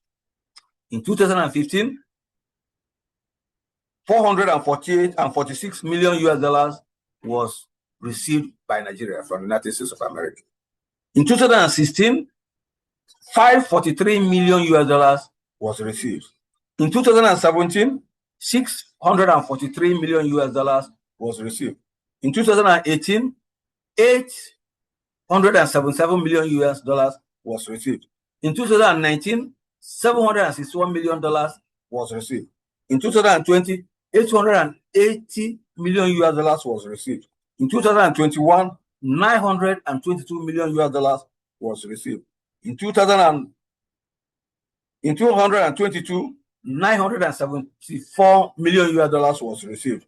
In 2023, 1 billion US dollars was received. And in 2024, 783 million US dollars was received, all from the United States of America for the purpose of combating terrorism in Nigeria. How did the federal government use the above staggering sum of money to fight terrorism in Nigeria in the face of the never-ending genocide against Christians? And of course, the obvious geometric multiplication of terrorist activities. From that moment, the terrorist activities in Nigeria, mostly in Nigeria, Islamic terrorist activities has multiplied geometrically. It's part of the money being expended by United States of America. Is it not an irony that money given by a Christian country is used by Muslims to slaughter Christians? Money given by a Christian country, United States of America, a Christian country, is being used to slaughter Christians in Nigeria. We're not talking of money collected from Arab nations. No, money collected from a Christian country used to slaughter Christians in Nigeria. I believe that our enviable President Donald Trump will not leave this matter of aid uninvestigated. Let's go to the responsibility to protect. and why American military intervention in Nigeria is expedient and protected under international humanitarian law. From the foregoing, it is clear that the federal government under President Bola Ahmed Tinubu lacks both the mental capability and policy orientation to logically and morally confront Islamic terrorism in Nigeria. This fully explains why President Trump's intervention is most expedient at this point of Nigeria's political trials. And the question is, does America have the legitimacy to undertake military action against terrorists in Nigeria, or even against Nigeria as a sovereign nation? The answer is yes. And this is justified under different international laws, conventions, and acceptable traditions. Nigeria's actions within the same diplomatic space clearly justify the military intervention of the United States of America to stop the crime of Christian genocide. The recent intervention by the same federal government of Nigeria in Benin Republic to quell a coup d'etat is a clear signal of go ahead to the United States to put their boots on Nigeria's soil, to put their boots on the ground of Federal Republic of Nigeria. Is it not laughable that the same Nigeria, the United States, is helping to strike its terrorists, which it could not strike, which is incapable of confronting, spearheaded the bombing of rebel soldiers in Benin Republic, in addition to posting a contingent of soldiers in the same country. So President Tinubu is like a hunter carrying the load of elephants on his head and using his leg to pick crickets. That kind of mentality President Tinubu exhibited in that case of invasion of Benin Republic to quell coupists. Indeed, to refresh our memories, in 1990, Nigeria hid under the cover of ECOMOG and invaded the Republic of Liberia and successfully removed President Samuel Doe. In February 1998, the same Nigeria invaded the Republic of Sierra Leone and reimposed President Ahmed Tijenkaba. In July 30, 2023, the same Nigeria, under the present President Bola Ahmed Tinubu, threatened to invade Niger Republic to impose the ousted president. It is therefore appropriate to state that based on the same circumstances which led Nigeria to invade Benin Republic, Liberia, and Sierra Leone, and attempted to invade and threatened to invade the Niger Republic, the United States equally possesses legitimacy to invade Nigeria and stop the crime of genocide against Christians. It is therefore right to say that President Donald Trump's intervention in Nigeria is covered under the international doctrine of reciprocity of action. This is an undeniable fact and an undeniable convention.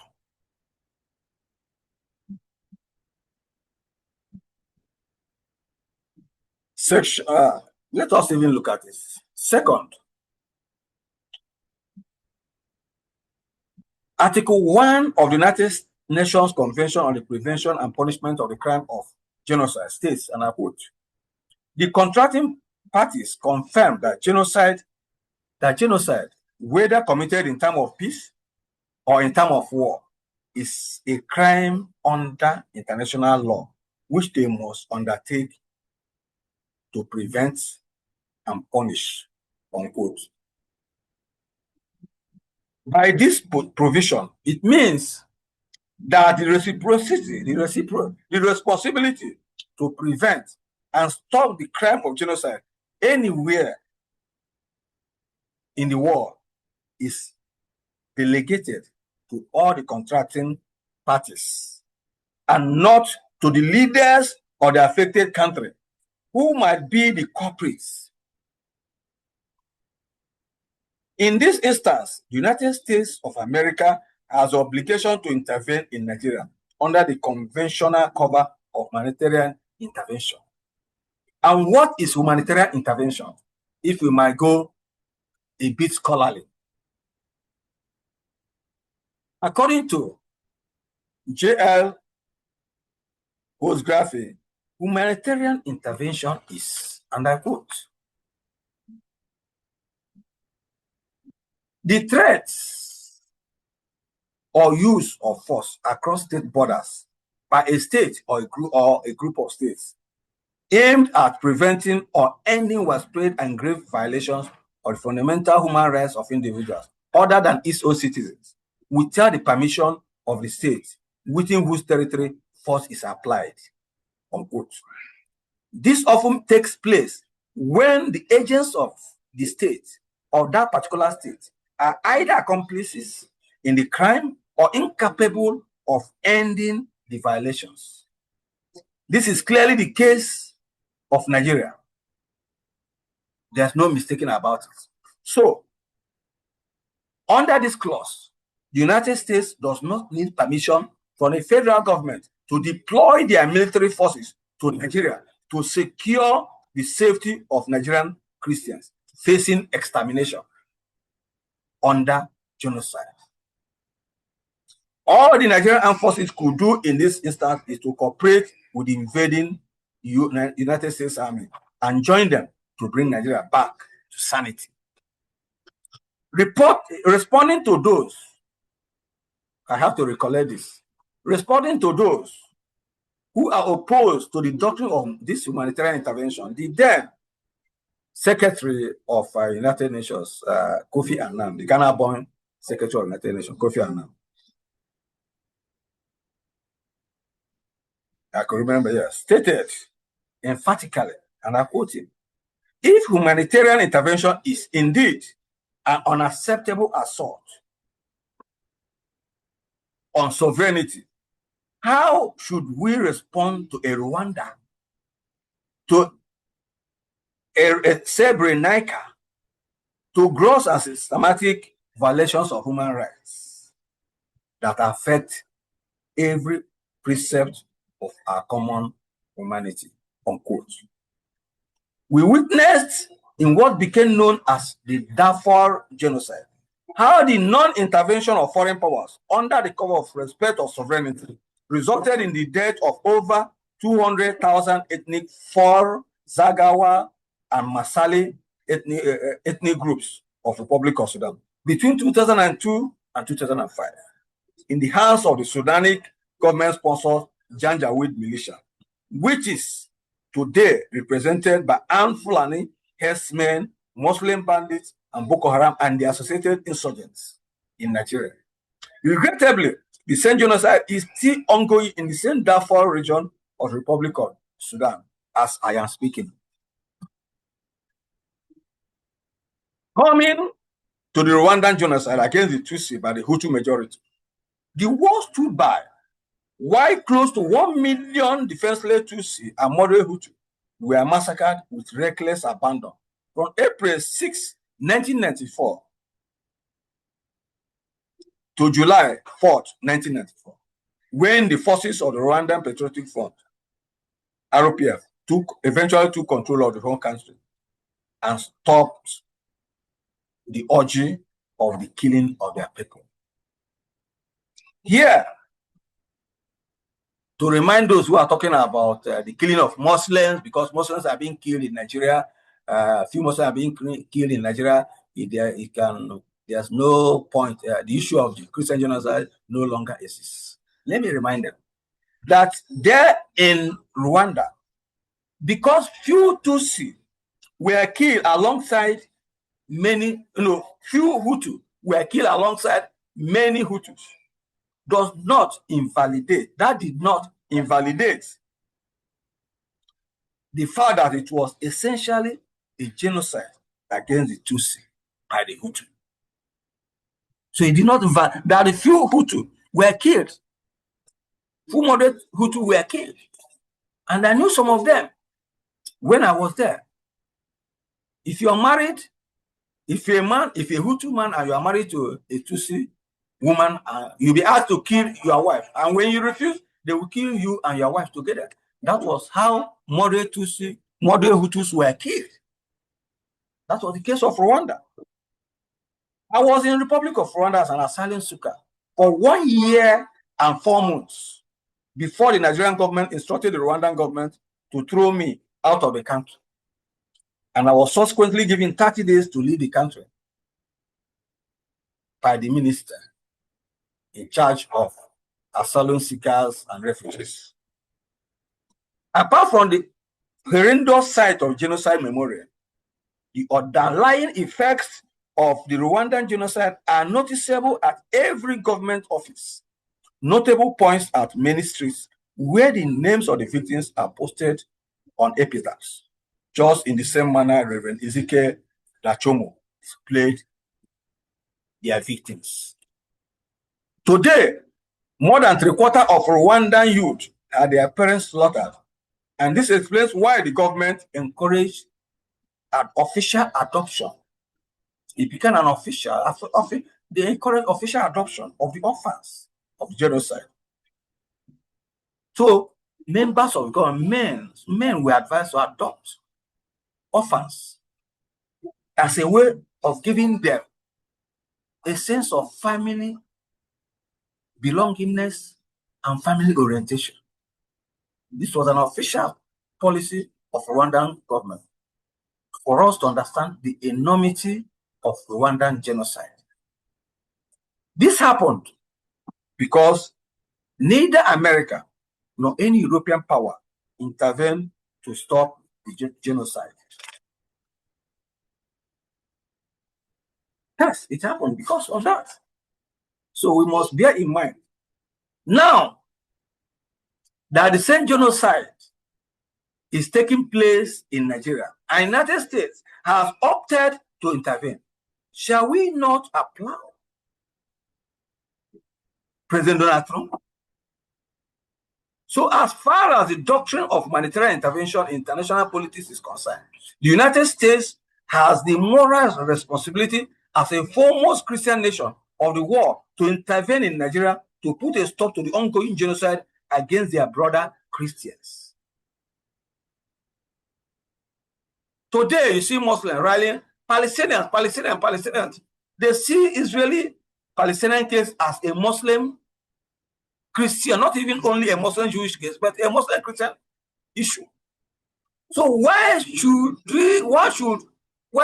Christian countries also rally around to protect their fellow Christian people, their fellow Christian nation, fellow Christian citizens of other countries being oppressed, being killed by Muslims? Why? What is good for the goose is also good for the gander.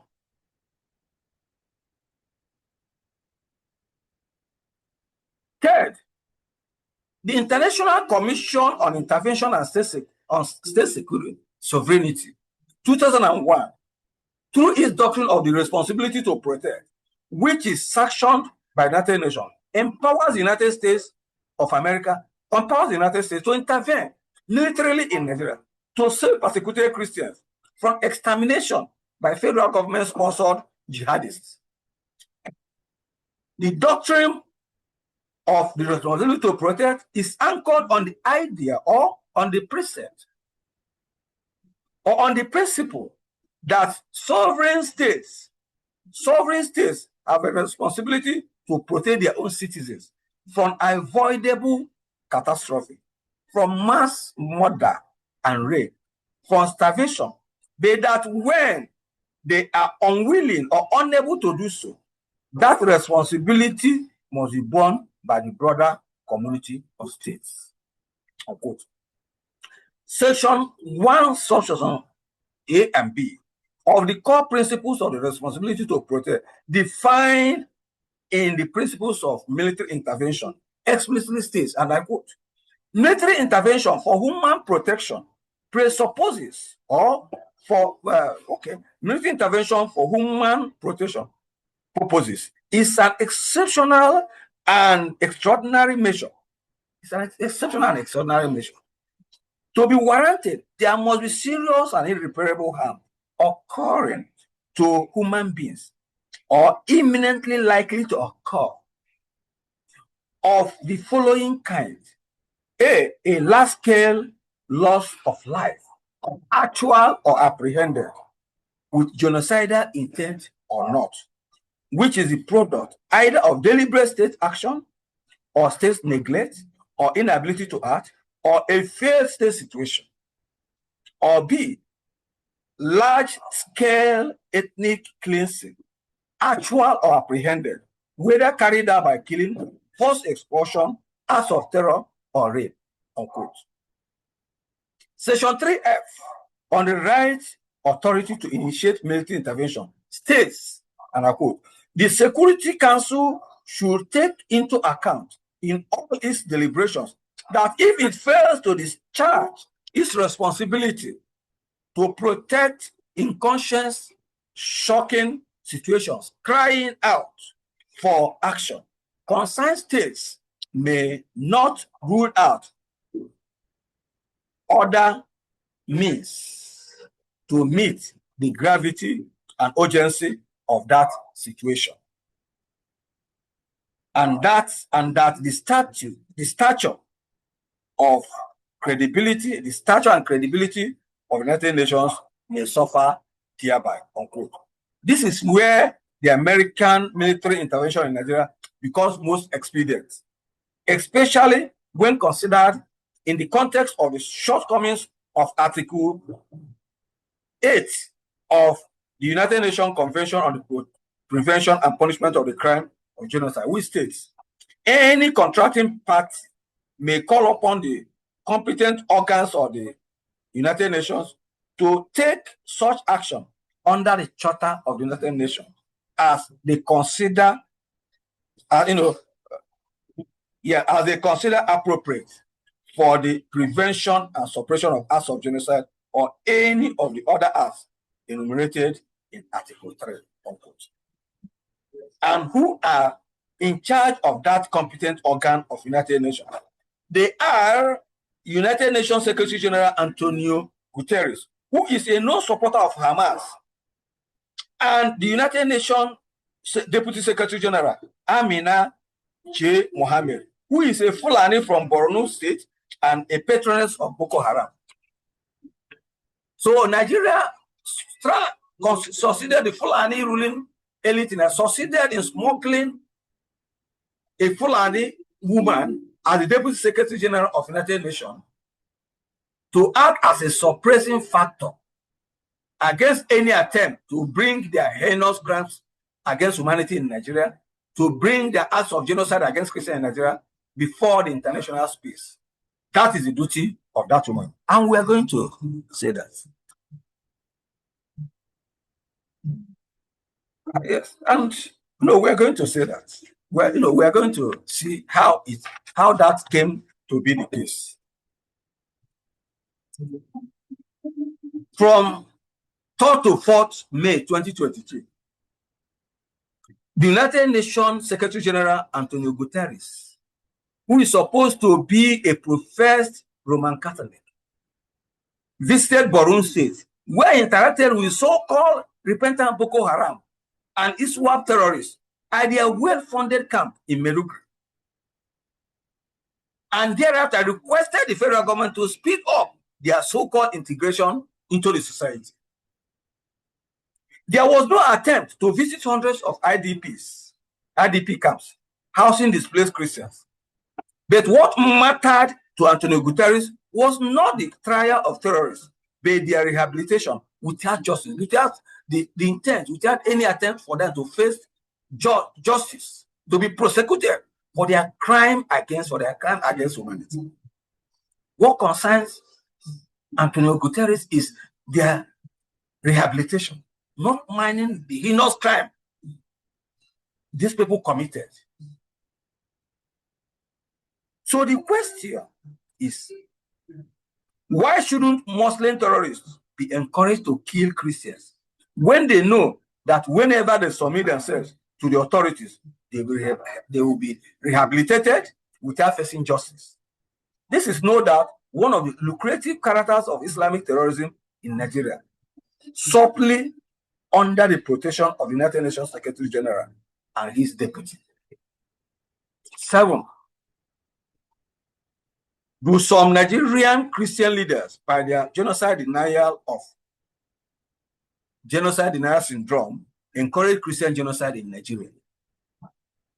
I am going to take 2 episodes from the book of Numbers of the Holy Bible to elucidate this ugly experience. These are the episodes that gave the book its name, Numbers. So I'm going to take 2 episodes from the book of the Numbers of the Holy Bible to show this case, to prove the cause and action of so-called Nigerian Christian leaders towards the issue of Christian genocide in Nigeria. The first episode is the first census of the Israelites God ordered Moses to undertake shortly before they left the Sinai desert to the wind. The Sinai, yes. The book, the first episode, the first census they took, Moses ordered shortly before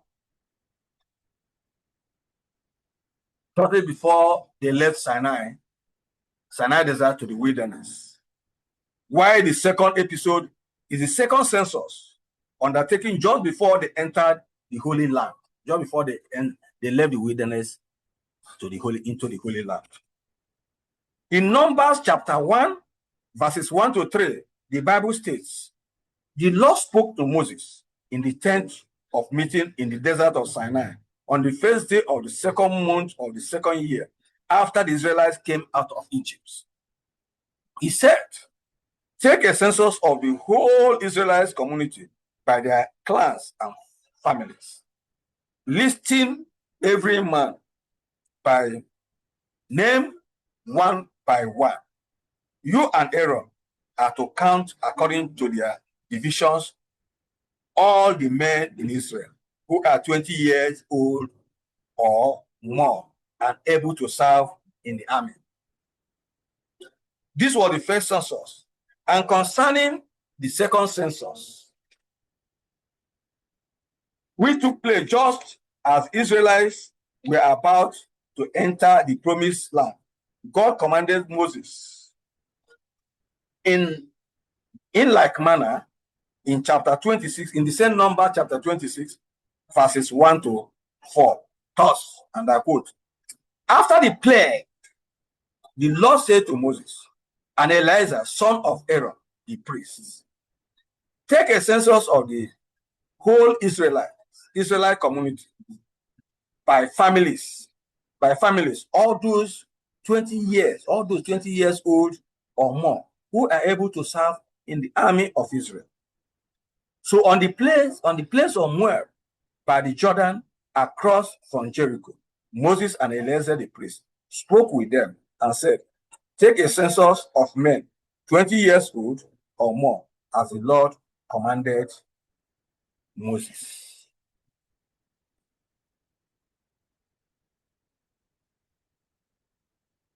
Between these 2 censuses lay multiple episodes, which I need not go into.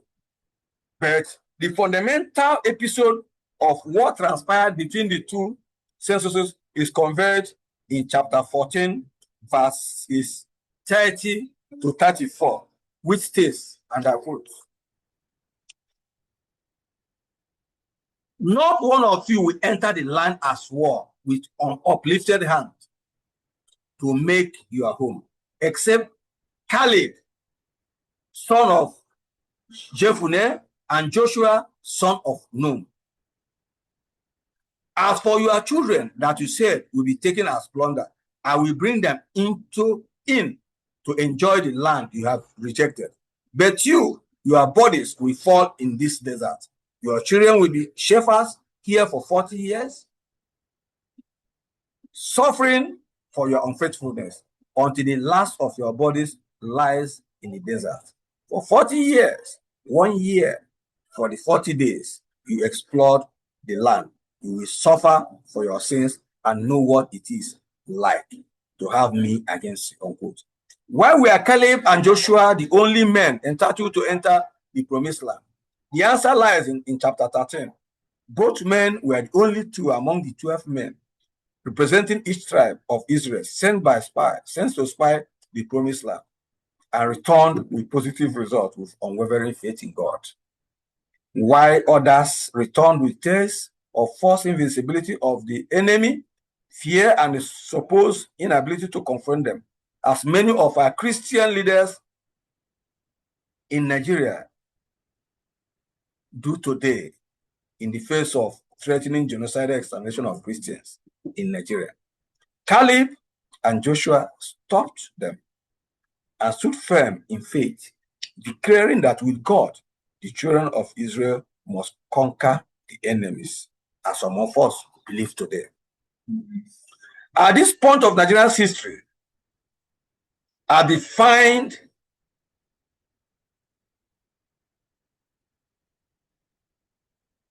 by this day, the 30th day of September 2025, when the Nigerian Christians are about to enter the promised land, beginning with the year 2026, under the guidance of President Donald Trump. We have conducted census in obedience to God's command to Moses, but unfortunately, we discovered that many of the Nigerian Christian tribal and clan leaders, we discovered them missing in this journey to the promised land.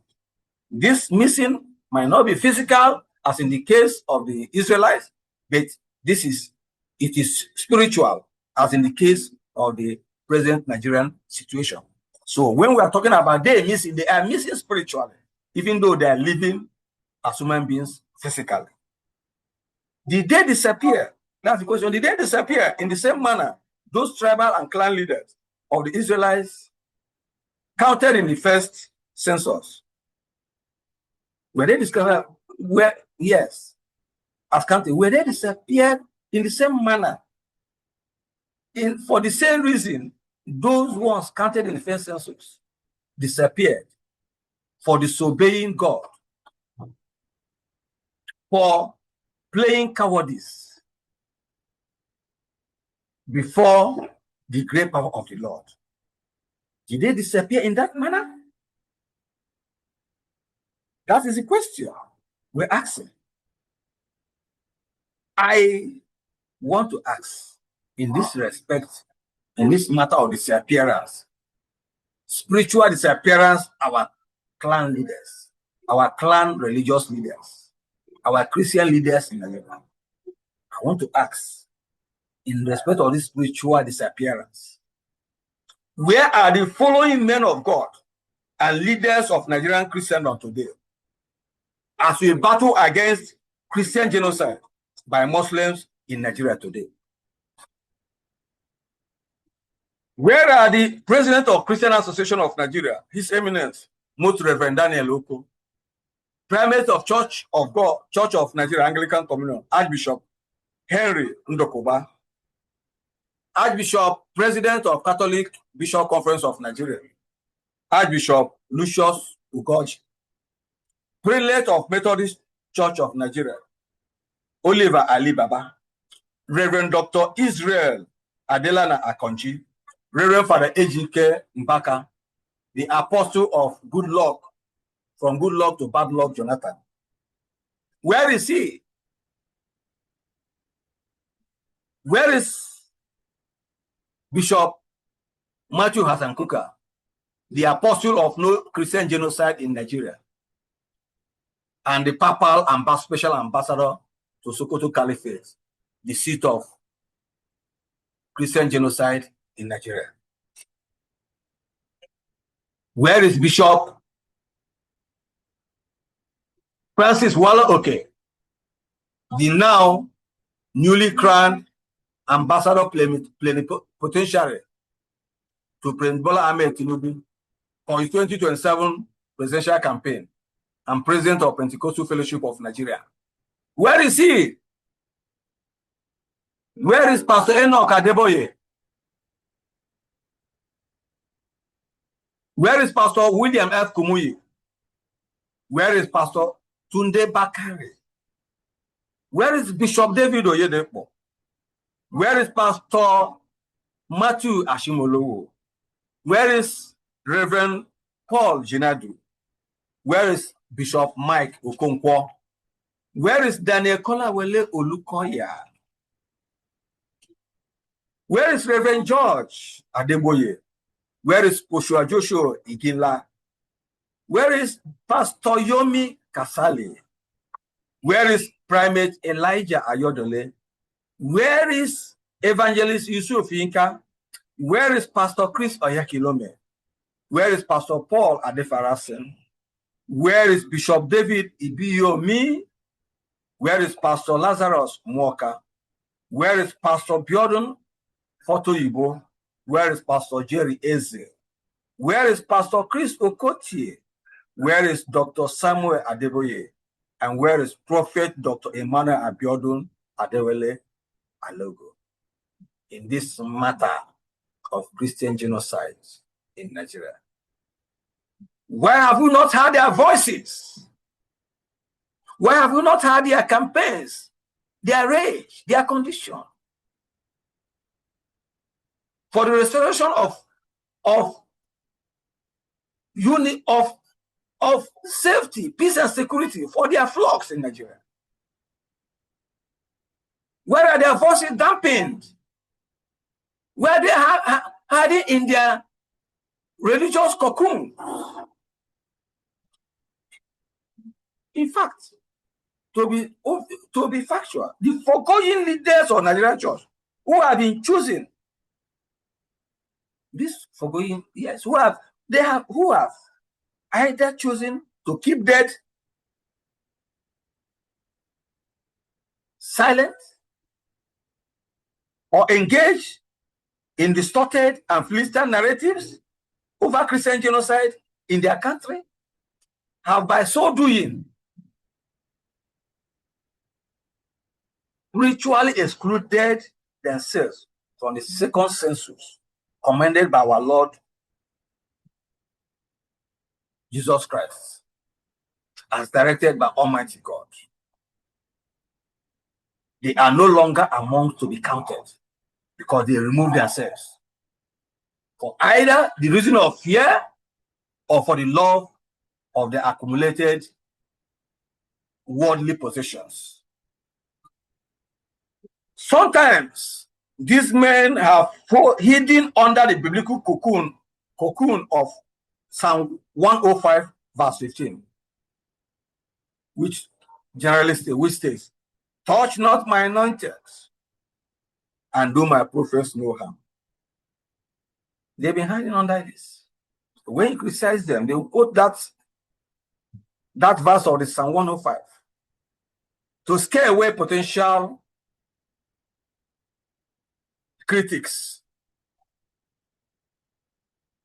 against their devilish actions against the same Christianity they are ordained to protect and serve. Well,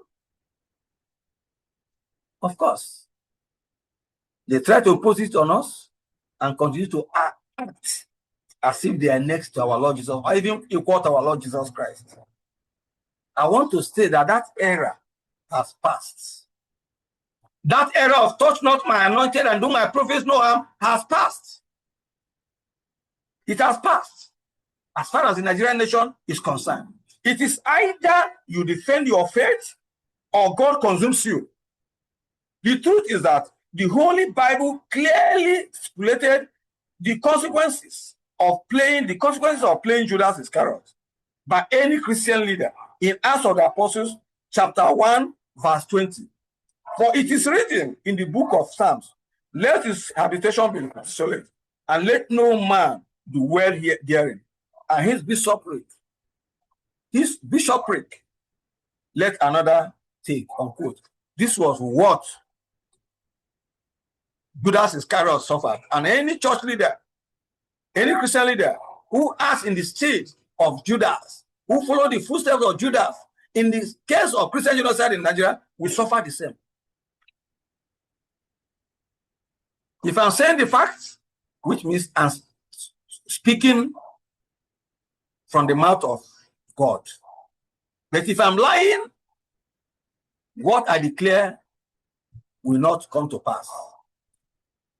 It is absurd to see some Christians, both highly placed and lowly placed, defending the cause of Muslims whenever it comes to the issue of genocide against Christians, against Christian persecution, against the persecution of Christians, marginalization of Christians in political appointments, and in fact, everything against Christians by Muslims, for whatever reason. But I have never in my life seen any Muslim in Nigeria, whether highly placed or lowly placed, defend the cause of Christians for any crime committed against them by their fellow Muslims. All one sees among them either vocal support for the crime of their brethren or dead silence. You've never seen a Muslim being on the side of Christians in this country for any reason when it comes to a matter of conflict. It takes a rough statistics of those loudly and disgustingly denying Christian genocide today in Nigeria. If you take, I repeat, if you take a raw statistics of those disgustingly denying Christian genocide in Nigeria today, you find them among the most highly placed Christian leaders. To these people, it does not bother them for a dime that in a nation where Christians constitute definable population majority by demographic equation, Muslims were able to impose a Muslim president and a Muslim vice president with impunity.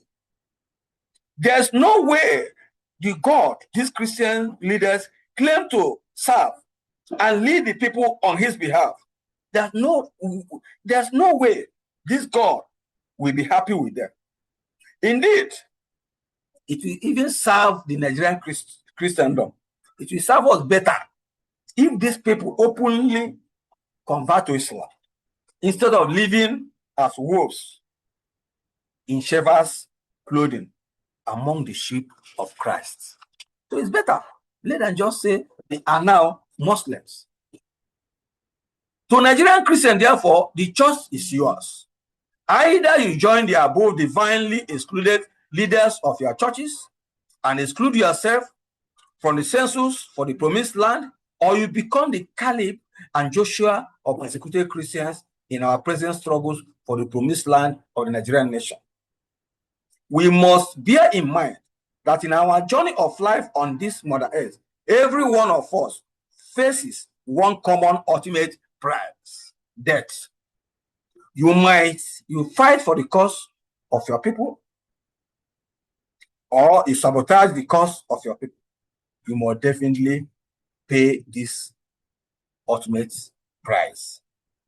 Even those who decide to sit on the fence of condemnable neutrality eventually pay this ultimate price.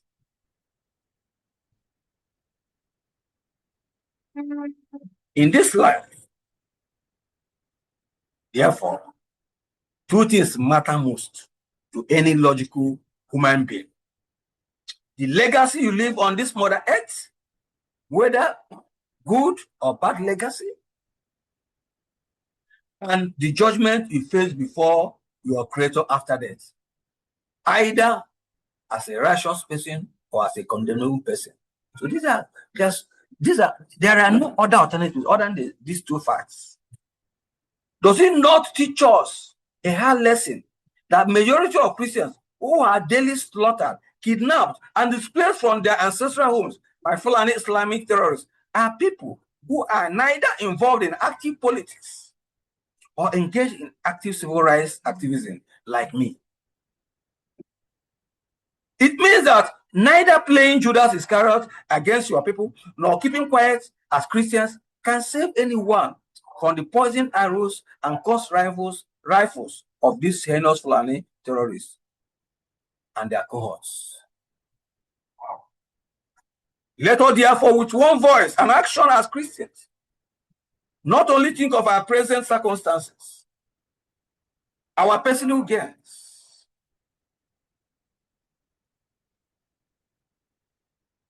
our personal comforts, and our personal safety, but the future of our nation, the future of our Christian religion, the future of our children, and the future of our generations yet unborn. Conclusion: what Nigerian Christians urgently need for lasting peace and security in Nigeria. Let me begin this concluding part by stating that Nigerian citizens holding dual citizenship of the United States of America constitute more than 3/4 population of immigrants from modern African nations. Not only that, they are notable for making significant contributions to the overall development of the United States. In other words, Nigeria will be classed as an extension of the United States of America in Africa. This explains why what takes place in Nigeria today matters much for the United States of America. It is in the light of this strategic connection that President Donald Trump's intervention in the ongoing genocide against Christians in Nigeria is not only most appropriate, most desirous, and most expedient, but in line with international humanitarian law as anchored on the doctrine of humanitarian intervention. But the challenging question before us is, have these Nigerian Americans, who are mostly Christians, lived up to their expectations with regard to confronting the hydra-headed Islamic terrorism and resultant genocide against their people? The answer is no. For those among them who are drugged with the vile wine of pro-democrats to anti-republicans, they should rightly be informed now that the better friends to Nigerian Christians are the Republicans, particularly under the present Trump dispensation. The political and religious monsters we have today in Nigeria were created by United States Democrats, and it took United States Republicans under President Donald Trump to initiate the present move to dismantle the same monsters. We are, yes, the same monsters, sorry, yes. So the question is, who are those vocally and openly condemning proactive policies to eliminate genocide in Nigeria? Republicans. Who are those peddling the false narrative of no Christian genocide, like the erstwhile, the present, the outgoing United States ambassador in Nigeria, Richards. Yes. These are the people who are peddling that there's no genocide in Nigeria. Thank God that he's leaving our country. And who was he? He's a Democrat appointed by the former President Joe Biden.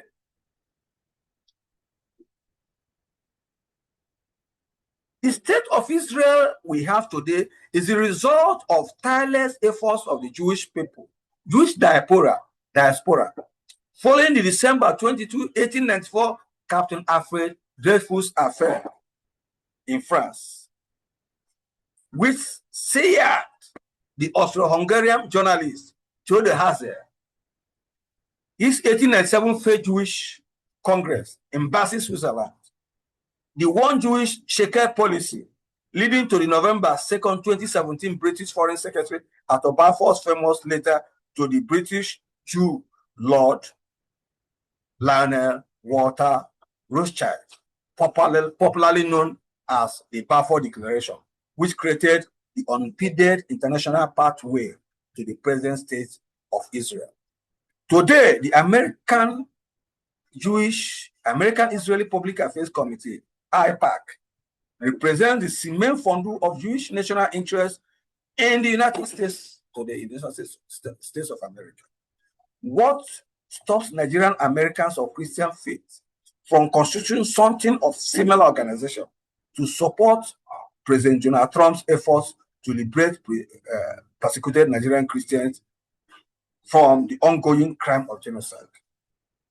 What stops Nigerian Americans of Christian faith from contributing $1 each to support the ongoing efforts to liberate Nigerian Christians from the shackles of fundamentalist Islamic subjugation sponsored by Turkey, Pakistan, and Saudi Arabia, with oversight international support of the French government under President Emmanuel Macron? There's no gainsaying the fact that the enormity of the present genocide against Nigerian Christians clearly defies the illogicality and subtleties of deniers by the President Bola Ahmed Tinubu-led federal government. The Hague-based International Criminal Court, ICC, should urgently intervene to put the record straight by referring the matter for very comprehensive investigation. Similarly, in addition to the present kinetic approach and the hope of boots on the ground, President Donald Trump should assist us, the Christians, to invoke Articles 39 to 51 of United Nations Charter of the United Nations Charter, and cause the United Nations Security Council to constitute an international criminal court on Christian genocide in Nigeria. Meanwhile, the federal government, if indeed it is serious about ending terrorism in Nigeria, should commence the immediate prosecution of identified sponsors of terrorism in Nigeria. No matter how highly placed such individuals are, this will form the stepping stone for the eventual intervention of the ICC and United Nations International Criminal Tribunal. But the question is, does the present federal government of Nigeria under Alhaji Bola Ahmed Tinubu have the political courage and the moral credentials to investigate and subsequently put on trial the likes of the Sultan of Sokoto, Alhaji Saad Abubakar III, Sheikh Ahmad Gumi, Alhaji Kashim Shettima, his vice president, Malam Nuhu Ribadu, his national security advisor, Alhaji Bello Matawale, his minister of state for defense, Malam Nasir El-Rufai, the eclectic former governor of Kaduna State, who even spearheaded his imposition on Nigerians, Alhaji Modu Sharif, the former governor of Borno State and co-founder of Boko Haram, and General Tukuru Buratai, and among the others, for their atrocious roles as sponsors of Islamic terrorism in Nigeria. The answer is no. What then happens? In these circumstances, or under this circumstance, what becomes expedient is the resignation of the present federal government, suspension of 2027 general elections, and the subsequent formation of an interim national government made up of proven civil and human rights activists, including technocrats, who will consequently oversee the gradual return to normalcy in Nigeria. In every facet of society, of course, without exclusion, from north to south, east to west. This independent, focused interim national government will subsequently oversee the total implementation of all the relevant policy demands of the American government in respect of the ongoing genocide, Christian genocide in Nigeria, and combating of Islamic terrorism in general. Thank you, ladies and gentlemen, and God bless you for taking your long time to listen to me at this moment.